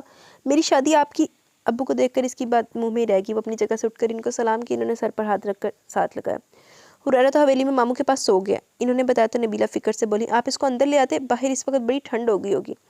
कोई नहीं, अब्दुल्ला खुद ही आने वाला, अपनी चादर में लेकर बैठा हुआ, ठंड नहीं लगती। तुम लोगों ने मीसम को जाने के दिए, रात तो रहता, कहते वो कुर्सी पर बैठ के। वो तो अंदर भी नहीं आया, दरवाजे से चला गया। अब्दुल्ला को कह रहा था फिर आएगा। खदीजा बहन को मैं कह कर आई हूँ जब इनके पास वक्त हो हमें खिदमत का मौका ज़रूर दें। रुबाब को लगा छुट्टी उम्मीद दिलवाने से बेहतर कड़वा सच है। मीसम मेरे से नाराज़ होकर क्या वो वापस नहीं आएंगे। बेड पर पाँव लटका कर बैठी, अपने हाथों की लकीरों पर उंगली फेरते बोली तो माँ बाप को पूरी तरह अपनी जानी मतवज्जा कर गई। आलम हयात ने बेटी को बड़े गौर से पढ़ा, फिर नबीला की जानिब मुड़े। तुम जाकर आराम करो, मैं ज़रा अपनी बेटी से बात कर लूँ। नबीला इनका इशारा समझकर कमरे से निकल गई। रुबाब इसी तरह बैठी रही। आलम हयात कुर्सी से उठकर बेड पर हेडबोर्ड से टेक लगाकर बैठ के साइड मेज़ पर रखे ट्रे उठाकर अपने सामने रखी। तुम्हें अपनी दादी अम्मी याद है? हलवा खाते हुए इन्होंने सवाल किया। रुबाब के हैरत हुई, अचानक कहीं और की बात में दादी अम्मी का जिक्र कहाँ से आ गया। फिर संभल कर बोली, हाँ जी याद है। आलम हयात खुद हाथ से उठा कर हलवा खा रहे थे। चम्मच बेटी के हाथ में दिया। मकान के अंदाज में इसने बाप के साथ खाने में साथ दिया। मुझे ये तो याद नहीं किस मौका पर ये कब इन्होंने ये बात कही, मगर इनके अल्फाज मुझे अच्छी तरह याद है। रुबाब सवालिया नज़रों से इनकी जानिब देख रही थी। इनके में तवज्जो करने पर फिर से एक चम्मच मुँह भर कर मुँह में रखा। अम्मा ने कहा था बेटियों की इज्जत शीशे की दीवार जैसी होती है, जिस पर लगा हल्का सा भी दाग धब्बा दुनिया की नज़र से नहीं छिपता, और बदनामी का एक पत्थर भी लगे तो इस दीवार पर कभी न भरने वाली दरार छोड़ जाता है। ये बात मुझे इस दिन समझ आई थी जिस दिन मैंने पुलिस वाले की कॉल सुनी। इस वक्त अपने आप से ज़्यादा बेबस और गरीब इंसान मुझे इस दुनिया में कोई नहीं लगा। इसका मतलब तो यही है ना अब्बू जी, आपको इनकी कही हर बात सच लगी। इन्होंने कहा था मलक आलम हयात तुम्हारी बेटी इधर थाने में है, और ये बात तो सच ही थी। तुम उधर थी, पर अगली बात से ऐसा महसूस हुआ जैसे आसमान पर सर पर आ गिरा हो। मिसम तलाल नामी लड़के के साथ मोटरसाइकिल पर न जाने कहाँ से आई हो और कहाँ जा रही थी। मैं तो अपनी प्यारी बेटी को घर पर ठीक ठाक छोड़ कर गया था। मेरी रुबाब जो कभी बाप या भाई के सामने नंगे सर नहीं आई, कभी इसको बेढंगे अंदाज में फैशन करते नहीं देखा। ये बात मैं कैसे मान लेता मेरी वही रुबाब यूँ कहीं किसी के साथ घूम रही होगी। मगर क्या करता, तुम्हारे भाई को फ़ोन किया तो इसने सारी बात बता दी। मैंने आज तक घर में सख्ती इसलिए नहीं रखी कि मुझे तुमसे किसी किस्म का नफ़रत या बैर थी। पुत्र, मैं एहतियात पसंद इंसान हूँ, गाँव में पला बड़ा हूँ, अपनी ज़िंदगी में लोगों के बड़े बुरे बुरे वाक़यात देखे हैं। तुम तो मेरी ज़िंदगी की सबसे बड़ी दौलत हो, इसलिए मैं तुम्हारी सबसे ज़्यादा हिफाजत करता था। तुम्हारे भाई की ड्यूटी बड़ी छोटी उम्र से लगाई हुई थी, जहाँ तुम्हें जाना वो तुम्हारे साथ जाए। और बाप की आंखों से कतरा कतरा दुख टपक रहा था। तुम्हारे चचा ने रिश्ता मांगा, ये इसकी अपनी ख्वाहिश थी कि हम अपने बच्चों के रिश्ते आपस में करें। इसकी बीवी को एतराज़ था, मैंने अपने भाई का दिल रख लिया। और तुम्हारी माँ को एक बात कह रखी थी कि अगर तुम्हारी चच्ची का रवैया ना बदला तो हमने तुम्हारी शादी कहीं और कर देनी है। इन्होंने अपनी गर्म चादर के साथ इसके आंसू साफ कर दिए। इस वाक़े के बाद मैंने और ज़िया ने यही फैसला किया कि तुम्हारा और शारिक का निकाह कर देते हैं, मगर दिन चढ़ने की देर है। शारिक की माँ ने वाक़े की खबर नमक मसाला लगाकर सारे गांव में फैला दी। कोई रिश्तेदार बेखबर नहीं छोड़ा, किसी जानने वाले का लिहाज नहीं किया। मेरी नेक मासूम बेटी जिंदा है और लोग मेरे पास अफसोस करने आ रहे हैं जैसे मेरी बेटी मर गई हो। पुत्र, मैं तो शर्मिंदगी के मारे तुमसे नज़र मिलाने के काबिल नहीं रहा। मैं तुम्हारी हिफाजत करने में नाकाम हो गया, कल अल्लाह को क्या जवाब देता। जिस दिन मिसम इधर आए इसके पहले मैंने यूनिवर्सिटी से और इसके गली मोहल्ले से इसके बारे में सारी जांच पड़ताल करवा ली हुई थी। मेरा इरादा इसके घर जाकर इसके वालिदैन से मिलकर आने का था, पर इसकी किस्मत मेरे जाने से पहले वो खुद आ गया। आगे खबीस शारिक ने इसके साथ जानवरों वाला सलूक किया। यहाँ से अगर वो इस दिन चला जाता तो तुम दोनों की शादी कभी नहीं होनी थी। मिसम एक शरीफ और ख़ानदानी बच्चा है। अच्छे अखलाक किरदार का मालिक है, इसलिए मैंने तुम्हारे से निकाह किया था। अगर इसके किरदार में ऐब होता तो मैं मेरे सामने आकर मेरी बेटी की सफाई न देता वो, और ना ही मैं अपनी जान से प्यारी बेटी इसके हवाले करता। अब्बू के अल्फाज ने वो काम किया जो सहरा में होने वाली बारिश कर दिया। आज वो अल्फाज सुन ही लिए जिनकी ज़रूरत और तलब 1 साल पुरानी थी। वो भीगी पलकों समेत शिकवे से बोली, ये सब कुछ मुझे तब क्यों नहीं बताया? मैं न जाने एक एक लम्हे में कितनी दफ़ा मरती रही, सिर्फ ये सोच कर कि आपने एक दफ़ा मुझसे नहीं पूछा, ना कोई तसल्ली दी, और धमकाया कि अगर निकाह कबूल नहीं करोगे तो ख़ुद को ख़त्म कर लूँगा। सिर्फ आपके लिए मैं ज़िंदा दरगोर होगी। मिसम से मेरी शादी करनी थी तो बाद में कर देते, कहीं और कर देते, मगर तब इन्हीं दिनों में क्यों कर दी? क्योंकि इन दिनों तुम्हें यहाँ से निकालना ज़रूरी था। आने जाने वाले सब लोगों की बातें, ऊपर से तुम्हारी चच्ची के ड्रामे में कोई फरिश्ता तो नहीं हूँ ना, बच्चे इंसान हूँ। जिस बात में फ़ैसला करके अमल कर डाला पर वक़्त ने साबित कर। आंसू एक दफ़ा फिर बह निकले। गला साफ़ करते हुए बड़ी मुश्किल से अपनी आवाज़ ढूंढते हुए बोली, अब्बू जी आपका फ़ैसला गलत चाहे ना हो, पर आपका अंदाज़ गलत था, बहुत गलत। अब्बू जी, जैसे हिंदू लोगों की रस्में है ना कि अगर मरने वाला बेचैन हो तो इसकी रूह को कहीं सुकून नहीं मिलता, रूह भटकती रहती है। अब्बू जी, बेटियों की मिसाल भी ऐसी है, अगर पीछे माँ बाप की दुआएं ना हो, इनकी खुशी हासिल ना हो तो ये भी कहीं चैन नहीं पाती। चाहे लाख प्यार करने वाला शौहर और कदर करने वाली ससुराल हो, माँ बाप जिंदा हो मगर आप यही ना जान पाएँ कि आया वो आपसे खुश हैं या नाराज़, क्या कभी याद करते हैं? अब्बू जी, बेटी को और कुछ दें या ना दें, मगर अपने घर से रुखसत करते वक्त सर पर शफ़क़त पर हाथ रखकर ये एहसास ज़रूर दें कि बेटा तुम जहाँ मर्ज़ी रहो, मैं और मेरी दुआएं हमेशा तुम्हारे साथ होंगी। तभी ये बेटियाँ अपने घर सुकून से रहती हैं, वरना इनकी रूह को भी कहीं चैन नहीं आता। आलम हयात ज़िंदगी में पहली बार दफ़ा यूँ रुबाब के पास बैठकर इसको सुन रहे थे। अपनी आंखों को इन्होंने अपनी चादर से खुश किया। आज वो चाहते थे रुबाब अपने अंदर का हर दुख कहकर बेफिक्र हो जाए, मगर आज भी ये भूल रहे थे। दुख बता देने से शायद इनकी तकलीफ़ की शिद्दत तो कम हो जाती है, मगर दुख ख़त्म नहीं होते। मैंने कहा ना रुबाब पुत्र, मैं इंसान हूँ, इंसान को ख़ता का पुतला एवं तो नहीं कहा गया ना। पर बेटी मैं तुमसे माफ़ी, अल्लाह ना करे अब्बू जी मेरे गुनाहगार कान ये अल्फाज सुनने से पहले बहरे हो जाएं। आपने मेरे लिए अच्छा ही सोचा था, जो मुझे मिला वो मेरा नसीब है, और इसमें कोई शक नहीं कि मिसम बहुत अच्छे हैं, और आज के बाद मुझे आपसे कोई शिकवा नहीं है। मेरी ज़िंदगी भी आपको लग जाए मुझे अपने माँ बाप वापस मिल के मैं फिर से ज़िंदा हो गई हूँ। जिंदा खातून लियो या अपना लख्ते जिगर पकड़ो, सो गया। अब्दुल्ला बोलता हुआ अंदर आए। रुबाब ने इसकी गोद से हुरैरा को लेकर बेड पर डाल दिया। बाहर गुड़ बन रहा, खाना चाहती हो तो ला कर दूँ? अब्दुल्ला की फरमाइश पर जवाब आलम हयात की तरफ से आया। ले आना था ना, अब लेने गए दिन निकाल कर ही आओगे। मैंने सोचा बड़ी मॉडर्न फैमिली वाली हो गया, हो सकता है यहाँ की सौगातें भूल गई हो। इतनी भी भुलक्कड़ नहीं। चलो भाई, मैं भी तुम्हारे साथ चलती हूँ। फट में सारा कुछ भूल कर बेफिक्र रुबाब बन गई। रुबाब के सामने बाप के सामने अदाकारी करना लाजमी थी, क्योंकि वो परेशान नजर आ रहे थे। कुछ देर पहले दिल में उनसे खफा थी। ये तक बताने का सोच लिया था कि वो मिसम से तलाक ले रही है। खतीजा ने मुख्तसर सा नबीला को सब कुछ बता दिया था, मगर ये नहीं बताया कि रुबाब साल भर कराची में रहकर नहीं आई, बल्कि मिसम से खुला की तलबगार है। जो सच्ची बात है, इस वक्त रुबाब के दिल में दूर दूर तक मिसम से रैदा होने की चाहत मौजूद नहीं थी, मगर मिसम बदल गया था और रुबाब को इससे डर लग रहा था। न जाने वो क्या फ़ैसला करता। अगर इसके अंदाज से तो ज़ाहिर हो रहा था कि वो अपना जहन बना चुका है कि वो रुबाब को माफ़ नहीं करेगा। तो रुबाब ने माफ़ी मांगी कि तो है यार, एक ज़रा सा कह देना कि मैंने माफ़ कर देते हो, माफ़ कर दे ना, तो इन्हें देना की नहीं किता। वो भी बड़े सवाल उठा सकता है। वो तो मिसम का ज़र्फ़ है जो मिसम ने इसके ऊपर कोई सवाल नहीं उठाया। मेरी अदा दी कोई बीवी साल बाद आवे, मैं तो कभी मुँह ना लावा। वैसे मेरी बीवी होनी भी नहीं। अच्छा, हवेली से निकलने की देर थी। ठंडी हवा ने दांत बचा दिए। वो अब्दुल्ला के साथ होकर चलने लगी। अब्दुल्ला ने वही पूछा सिया की हो गया। अच्छा, तुम ठीक हो?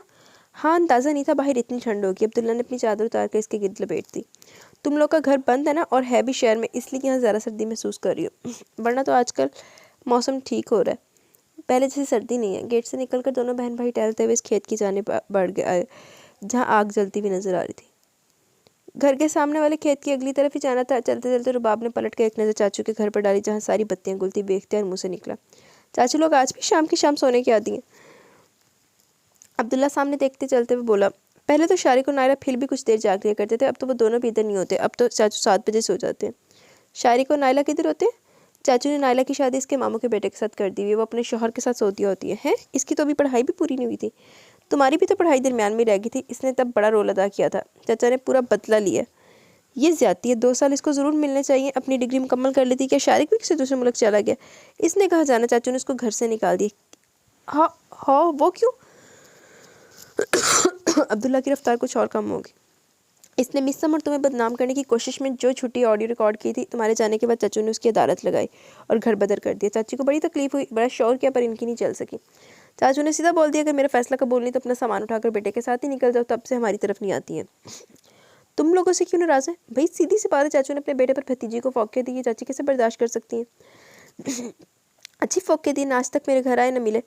तुम्हारे घर आकर भी क्या करते, तुम कौन सा अपने घर पर थी। ज़्यादा बातें ना करो, वक्त आने पर मुझे तुमसे भी दुख नहीं मिला था। बस यार, मुश्किल मेरी औकात से बड़ी आ गई थी, मगर मैं तुमसे और मीसम से बड़ा शर्मिंदा हूँ। उससे मैंने माफ़ी मांग ली है, तुमसे भी मांगता हूँ। हम सभी तुम्हारे कसूरवार हैं, पर सब कुछ इतना अचानक और मतवक़ा था। बड़े बड़े अक्लमंद रिश्ते रह गए, मैं तो फिर बच्चा था। पहली दफ़ा कुछ 6 फुट का बच्चा देखा। दोनों बहन भाई बातों के दौरान मतलूबा खेत तक पहुँच गए।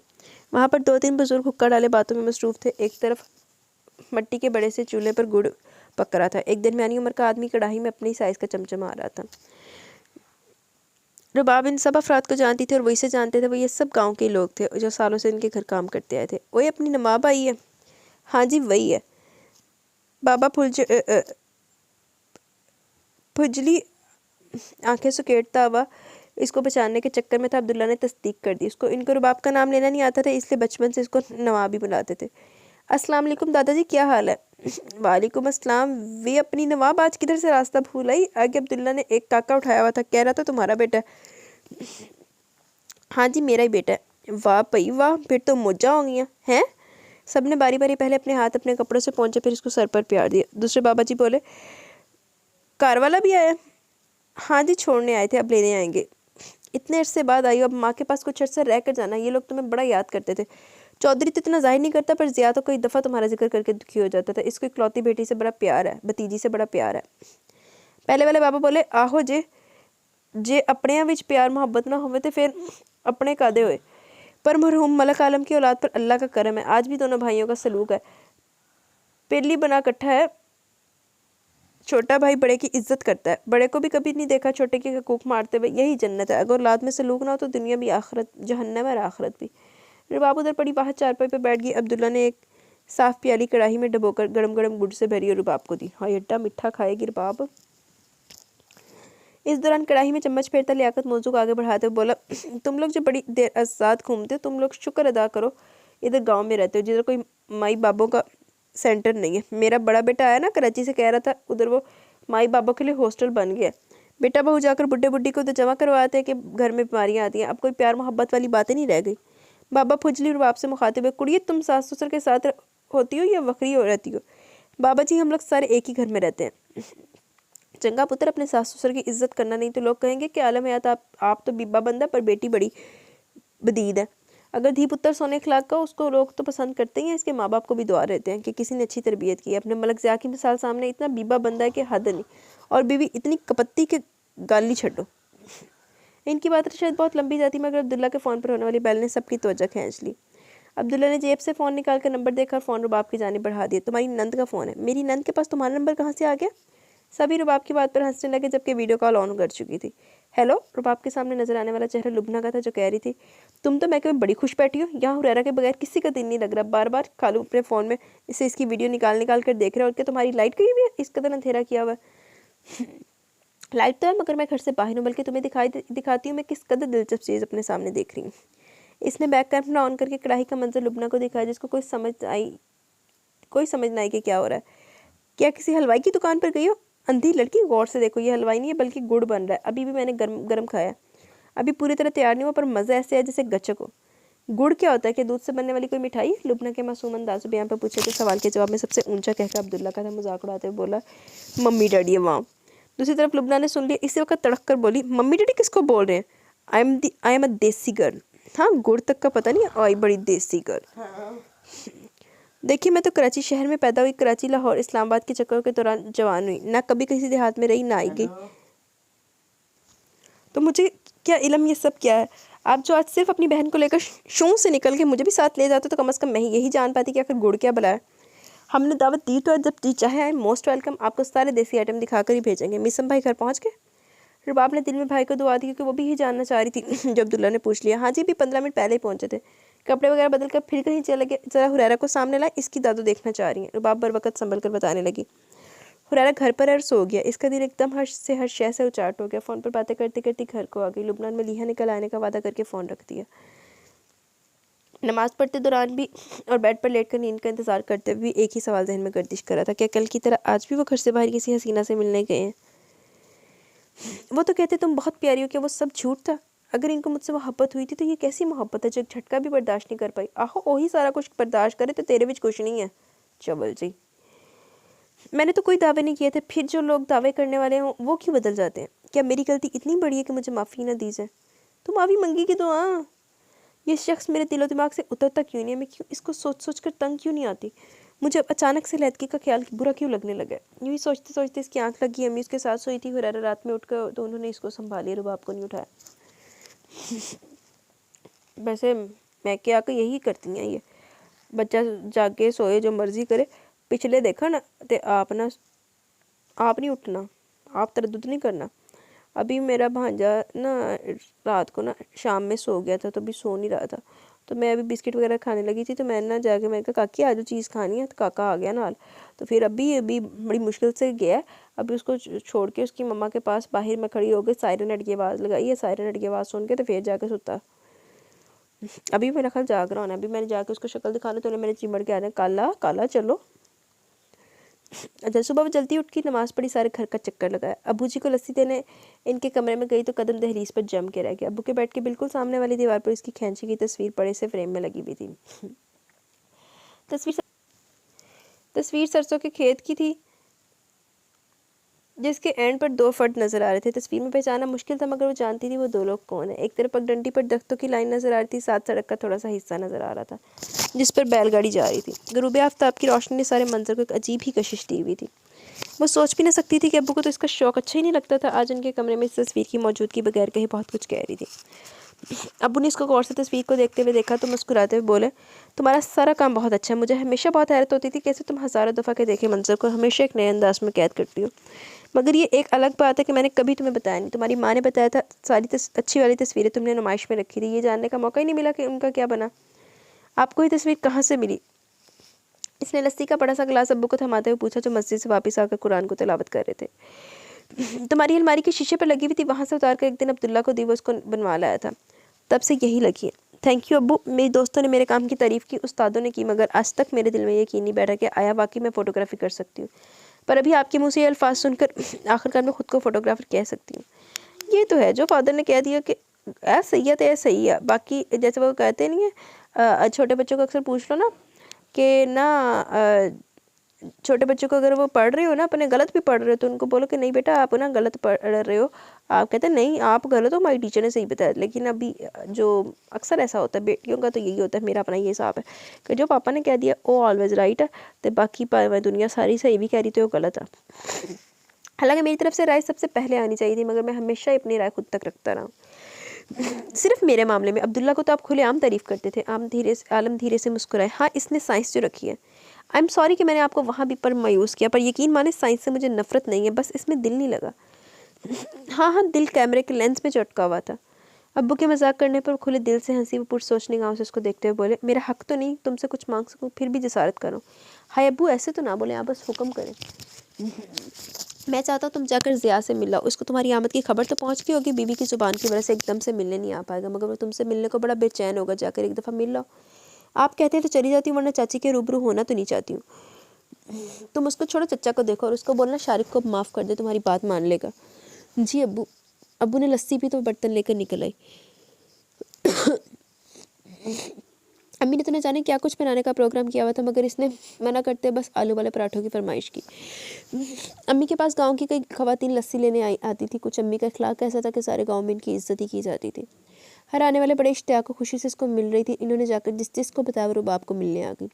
हुरैरा को देखने के लिए औरतें और बच्चे जिस कदर बेताब थे, वो इतने मज़े की नींद सो रहा था। वो बाहर लॉन में एक घास की तरह ऐसे मालूम हो रही थी जैसे कारपेट बिछा हुआ। जंगली गुलाब और कुछ दूसरे पौधे फूलों से लदे हुए थे। नज़र साथ वाली इमारत पर गई तो वो अपने कदम रोक नहीं पाई। गेट से निकलकर चाचू के घर की जानिब आ गई। बाहर का गेट खुला हुआ था। दोनों घर एक ही नक्शे और एक ही तर्ज पर बने थे। बाहर कोई भी नजर न आया। बेआवाज़ कदमों से चलती हुई दाखिली दरवाजे तक आई। घर के अंदर बाहर बचपन की कई यादें बिखरी पड़ी थी, जिनको देखती वो अंदर दाखिल हुई। पहली आवाज़ कशमाला चच्ची की थी। मेरे से शर्त लगा लो ज़िया हयात, तुम्हारी भतीजी को इसके ससुराल ने घर से निकाल दिया, तभी आई है। वो शरीफा बताकर गई है। एवं ही आम सा गर्म सूट पहना हुआ था, ना कान में कोई जेवर ना हाथ बाजू पे। ब्याही तो लगी नहीं रही थी। तुम्हारी भरजाई ने तो बड़ा मुंह खोलकर सबको बताया था, बड़े खाते पीते घर में बेटी भी आई है। पर ये भूल गई थी खाते पीते होने के साथ साथ वो लोग शरीफ भी होंगे। नहीं ना लगाया किसी ने मुँह, तभी ऐसे बुरे हाल में माँ भाई के साथ आई है। जब तुम्हारा मेरे भाई और इसके बच्चे से कोई ताल्लुक ही नहीं है, तो तुम्हें क्या तकलीफ है? इनकी जासूसी क्यों करती रहती हो? पहले तुमने इस बच्चे का बड़ा नुकसान किया, अब अपनी ज़ुबान को लगाम दो और चुप करके बैठ जाओ। तुम मुझे तो गुस्सा करके चुप करवा लोगे, बाकी दुनिया को क्या जवाब दो। इस मिसनी लड़की की वजह से तुमने मेरे बेटे को घर से निकाला हुआ, आज वो कमाकर वापस आ गई है। इसी की वजह से तुमने मेरे बेटे के साथ सुतेलो मनसा सलूक करके इसको घर से बेघर किया था ना। अब अगर 900 चूहे खाकर बिल्ली हज को जा सकती है तो मेरे बेटे की सजा भी खत्म करो। बड़ी सजा काटती है हम लोग, अब मजीद बर्दाश्त नहीं करेंगे। तुम लोग को पहले भी क्या फ़र्क पड़ा, तुम्हारे बेटे ने एक मासूम की किरदार कशी की, तुमने एक दफ़ा इसको नहीं पूछा, बल्कि आज भी इससे मिलती हो। सारे रिश्तेदार तुम्हारे से मिलते हैं, मेरा एक ही भाई है, ये दरवाजे के साथ दरवाज़ा, तुमने मुझे इससे भी दूर कर दिया। तुम क्या समझती हो मैं बेखबर बैठा हूँ? क्या मैं नहीं जानता हर महीने बेटे को कपड़े सिलवा कर भेजती हो, उसको जेब खर्च भी बराबर देती हो, और ये सब तुम मुझसे चोरी करती हो छुपा कर, कहीं मेरा इल्म में ना आ जाए। मैं क्यों ना इसकी मदद करती, मैं इसकी माँ हूँ, और किस मासूम की किरदार कशी होगी। मेरा मुँह ना ही खुलवाओ तो बेहतर है। तुम्हारी तो आंखों पर भाई की मोहब्बत की अंधी पट्टी बंधी हुई है, वरना हकीकत से कौन वाकिफ़ नहीं। हाँ, तुम्हें तो गैप के इल्हाम होते हैं। तुम इतने छोटे जहन की औरत, और नायला को भी तुमने अपने जैसा बनाने की पूरी कोशिश की, इसलिए मैंने उसकी जल्द शादी कर दी। तुम्हारे साथ रह रहकर वो भी ज़हनी मरीज़ बन जाती, जिसको अपने आगे ना कोई इंसान नज़र आता है, ना ही वो किसी को खुश देख सकती है। बात तुम्हारी भतीजी की हो रही है, मेरी बेटी का यहाँ क्या जिक्र। इसका जिक्र इसलिए क्योंकि वो मुझे तुम्हारी सारी प्लानिंग खोल कर बता चुकी है। कैसे तुमने इसे उकसाया था कि वो अपनी रुबाब की दोस्तों में छुट्टी अफवाहें फैलाए, ताकि रुबाब की बदनामी हो, और तुम बहू कहीं बाहर से लाओ। रुबाब मजीद न सुन सकी, उल्टे कदम वापस आ गई। चाचू की मोहब्बत तो कभी एक लम्हे को भी शक नहीं हुआ था, पर चाची इस कदर गिरी हुई सोच की मालिक होंगी, आज इसका अंदाज़ा आज ही हुआ था। इतनी औरतें मिलने आई, किसी ने गुजरे वक्त के हवाले से कोई पत्थर ना मारा, बल्कि हर कोई मुँह सर चूम रहा कर मिली। इन लम्हात में रुबाब पर एक बात वाज़ेह हुई, लोग ये नहीं याद रखते कि किसी ने आपके बारे में क्या कहा, ये क्या नहीं कहा, लोग आपका किरदार याद रखते हैं। इसी गाँव में वो रही थी, लोग इसको जानते थे, बिखरी अफवाहें कब के भूल चुके थे। वो आज भी इनके लिए वही मासूम रुबाब थी, जिस औरत ने सबसे पहले इनके खिलाफ जुबान खोली थी, वो आज भी अपनी नफरत में जलकर खाक हो रही थी। घर आकर वो सीधी अपने कमरे में गई, सूटकेस खोलकर सफ़ेद काम वाला सूट निकाला जिस पर गोल्डन धागे का काम हुआ था। मुलाजमा को आवाज़ देकर इसे इस्त्री करने का बोला, खुद शावर लेने चली गई। हुरैरा अभी तक बेखबर पड़ा सो रहा था, वैसे भी वो 9-10 बजे से पहले उठने वालों में से नहीं था। लिबास पहनने के बाद इसने ड्रायर से बाल सुखाए और इसी तरह खुले छोड़ दिए। फुल मेकअप किया और अपनी सारी ज्वेलरी निकाल कर पहन ली। दोनों हाथों पे 8-8 चूड़ियाँ, पट्टी सेट और 7 बड़े बड़े झुमके, माथे पर झूमर लगाया। अल्लाह! और साथ साथ हैरान होती रही कि मेरी सास आखिर कितनी दूरंदेश औरत है। अल्लाह यार, झुमके तक तो चलो ठीक है, सेट भी चल तू गले च पा लिया, 8-8 चूड़ियाँ भी पा लियां, अब मत्थे ते जेह्ड़ा झूमर लाया ना, इंदी कोई गल नहीं बनी। जिन्होंने मुझे मस्जिद ये सब साथ लाने का कहा। गोल्डन नेट का बड़ा सा दुपट्टा शाने पर डाला, परफ्यूम छिड़का, गोल्डन हील निकाल कर पहनी। शीशे के सामने खड़े होकर खुद पर एक तनकीदी नजर आ रही, दोनों अंगूठे ऊपर उठाकर खुद को ऑल गुड का सिग्नल दिया और बाहर निकल आई। किचन के दरवाजे में खड़ी हुई तम्मी इसको देखकर हैरान हुई। तुम कहीं जा रही हो? हाँ, आपकी देवरानी को ज़रा इनके स्टाइल में मिलने जा रही हूँ, आ जाए आप भी। नहीं वारिस सदके तुम ही जाओ। पर जल्दी आ जाना, खाना तकरीबन तैयार है। अभी आई। अभी गेट से दूर ही थी जब बाहर एक गाड़ी रुकी, साथ ही हॉर्न दिया, जो कि जाना पहचाना सा था। इसके अंदर खुशी की लहर दौड़ी, तेज तेज कदमों से आगे आई। गेट खोला, नजर सीधी ड्राइविंग सीट पर बैठे उस दुश्मन जहाँ पर पड़ी तो पलटना भूल गई। इसको लगा इन घड़ियों में अपने अल्लाह से जो भी मांगती है वो ज़रूर मिलता, और जो मिल गया था इसके बाद किसी और की तलब न रही थी। इसने एक दफ़ा फिर हॉर्न मारा, रुबाब के वजूद में हरकत हुई। इसने पूरे का पूरा गेट वाक कर दिया, जैसे अपने दिल के दरवाजे वाक किए थे। गाड़ी अंदर आकर रुकी तो अगले पिछले दरवाजे धम धम खुले बंद हुए। मलिहा, लुबना, बिलाल इसको ताज्जुब से सरता पा देख रहे थे। सबसे पहले लुबना बोली, तुम्हारे यहाँ क्या लड़कियाँ मैके में इस इत्मीनान से तैयार होकर आने वालों का इस्तकबाल करती हैं? हमने तो फ़ोन भी नहीं किया, फिर तुम्हें क्या ख्वाब आया कि मिस्सा मारा जो ये सुलह सिंगार किए? जवाब में रुबाब हंसी तो हंसती चली गई। वो जो बड़े मूड के साथ गाड़ी में बैठा मंसूबे बना रहा था कि जब आकर मुझे बाहर निकलने को बोलेगी तो मैं कह दूंगा मैं यहाँ सिर्फ इन बेसब्रे लोगों को छोड़ने आया, जिन्होंने उठते सर खाया, बल्कि ज़बरदस्ती नींद से उठा कर मैं इनको वहाँ छोड़ के आऊँ जहाँ गुड़ बनता है। और अब मैं वापस जा रहा हूँ। पर जब रुबाब की हंसी की आवाज़ सुनी, साइड मिरर से तस्दीक करने की देर थी, वो बेख्तियार गाड़ी से निकला। एक तो जालिम का सजा सजाए रूप, ऊपर से ये अदाएं। पहली दफ़ा इसने रुबाब को यूँ बेसाख्ता हंसते देखा था। वो कुछ भी कहे बगैर इसके करीब आए, बड़े इस्तेहकाक के साथ इसका बड़ा सा हाथ अपनी गिरफ्त में लिया।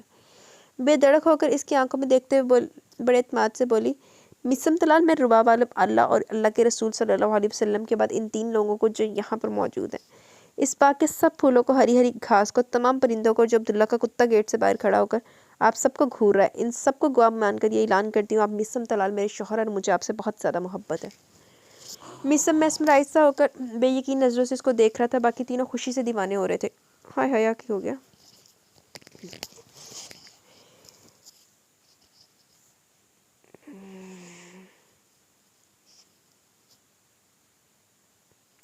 लुबना तो बाकायदा नाच रही थी। मलीहा ने दोनों हाथ मुंह पर रखे हुए थे, डुबडुबाई आंखों में प्यार समोए इन दोनों को देख रही थी, जबकि बिलाल जेब से फ़ोन निकाल कर वीडियो बनाने लगा, साथ साथ इसके लब मुस्कुरा रहे थे। रुबाब इन सबसे बेनियाज कह रही थी, मैंने आपको बहुत तंग किया, बहुत ज़हनी परेशानी से दो चार किया, आज इन सब की गवाही में अपनी हर गलती की माफ़ी मांगती हूँ। आप जैसा अच्छा और खरा इंसान वो सब डिज़र्व नहीं करता था जो कुछ मैंने किया। इसकी वजह से आप बखूबी वाकिफ़ हैं और आज मैं अपना खुला का मुतालबा वापस लेती हूँ। मुझे आपसे तलाक नहीं चाहिए, मुझे आपके घर के अलावा कोई घर अपना नहीं लगता।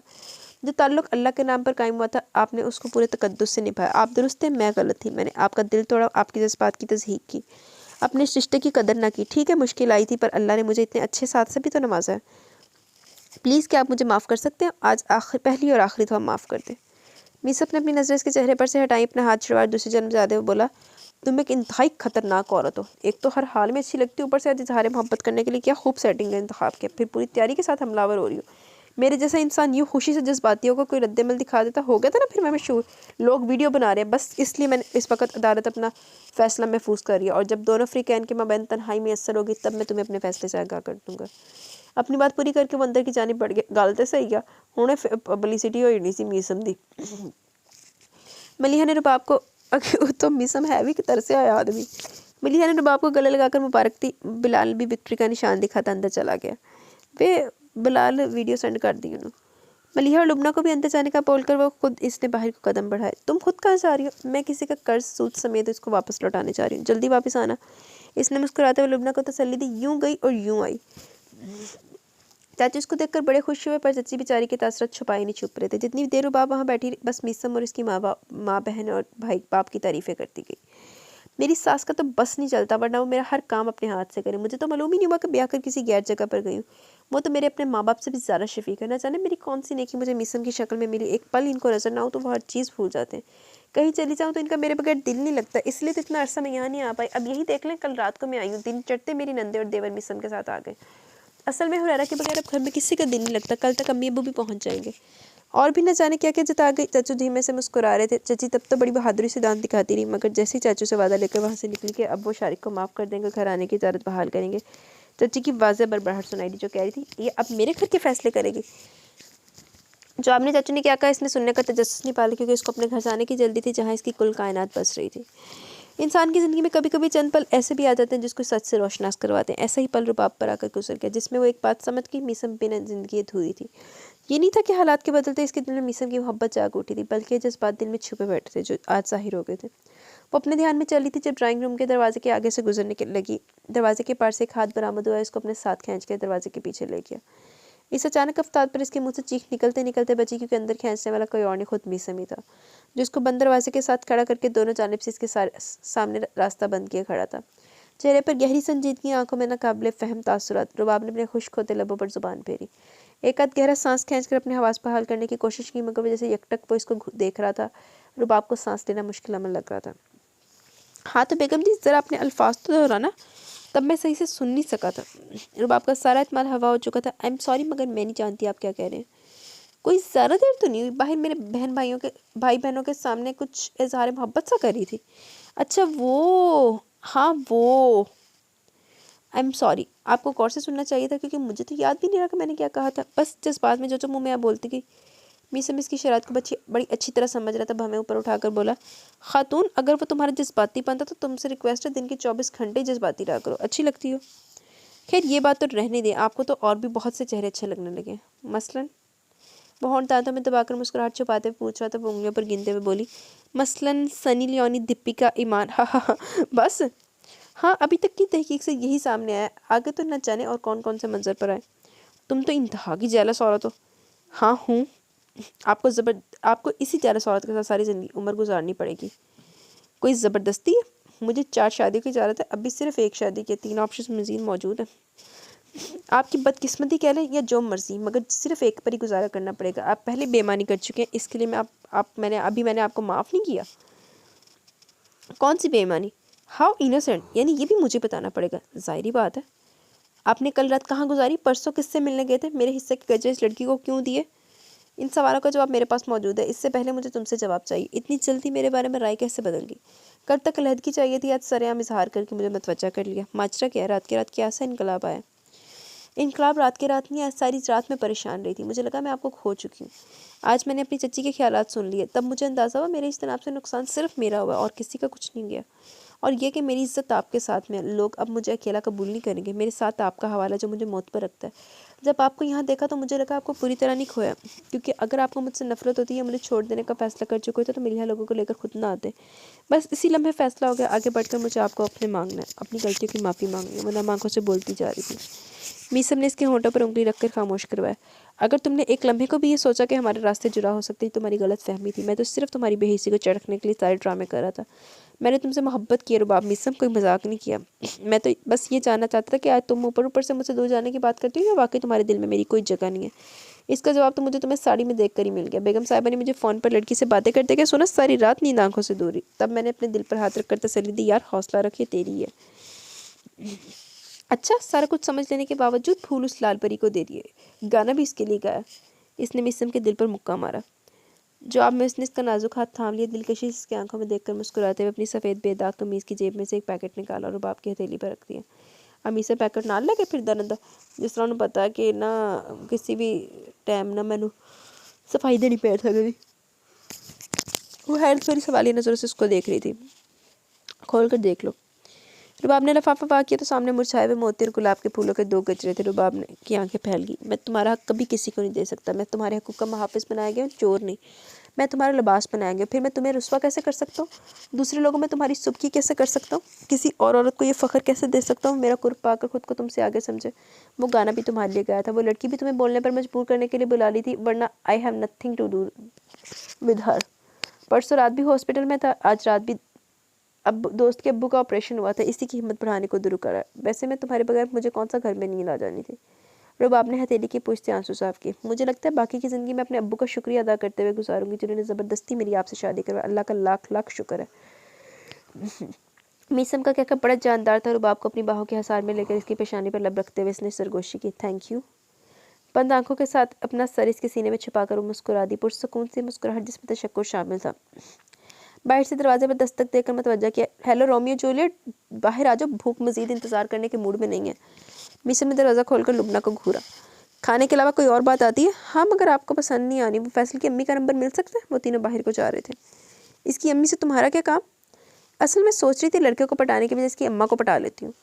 हाँ क्यों नहीं, फिर तो तुम फैसल की मुँह वाली बहन कहलाओगी। अस्तगफिरुल्लाह, आपके मुँह में कड़वा बादाम। वो एक शरीफ इंसान है, इसका पीछा छोड़ दो। खूब बनेगी जब मिल बैठेंगे दो शरीफ, एक मैं और एक फैसल। अब्दुल्ला यार, जब इसको गुड़ बनता हुआ दिखाने ले जाओ तो एक एहसान करना, इसको कढ़ाई में धक्का दे देना। मीसम की बात पर लुबना उसको घूरती हुई कालीन पर आलती पालती मारकर बैठ गई। पिटोगी मेरे हाथों।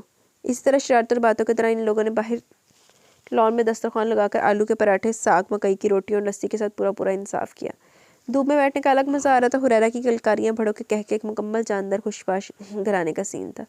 नबीला ने बेटी के पुरसुकून चेहरे को देखकर दिल ही दिल में अल्लाह का शुक्र अदा किया। माँ बाप की दुआ के बाद एक मुखलिस जीवन साथी अल्लाह का बड़ा इनाम होता है।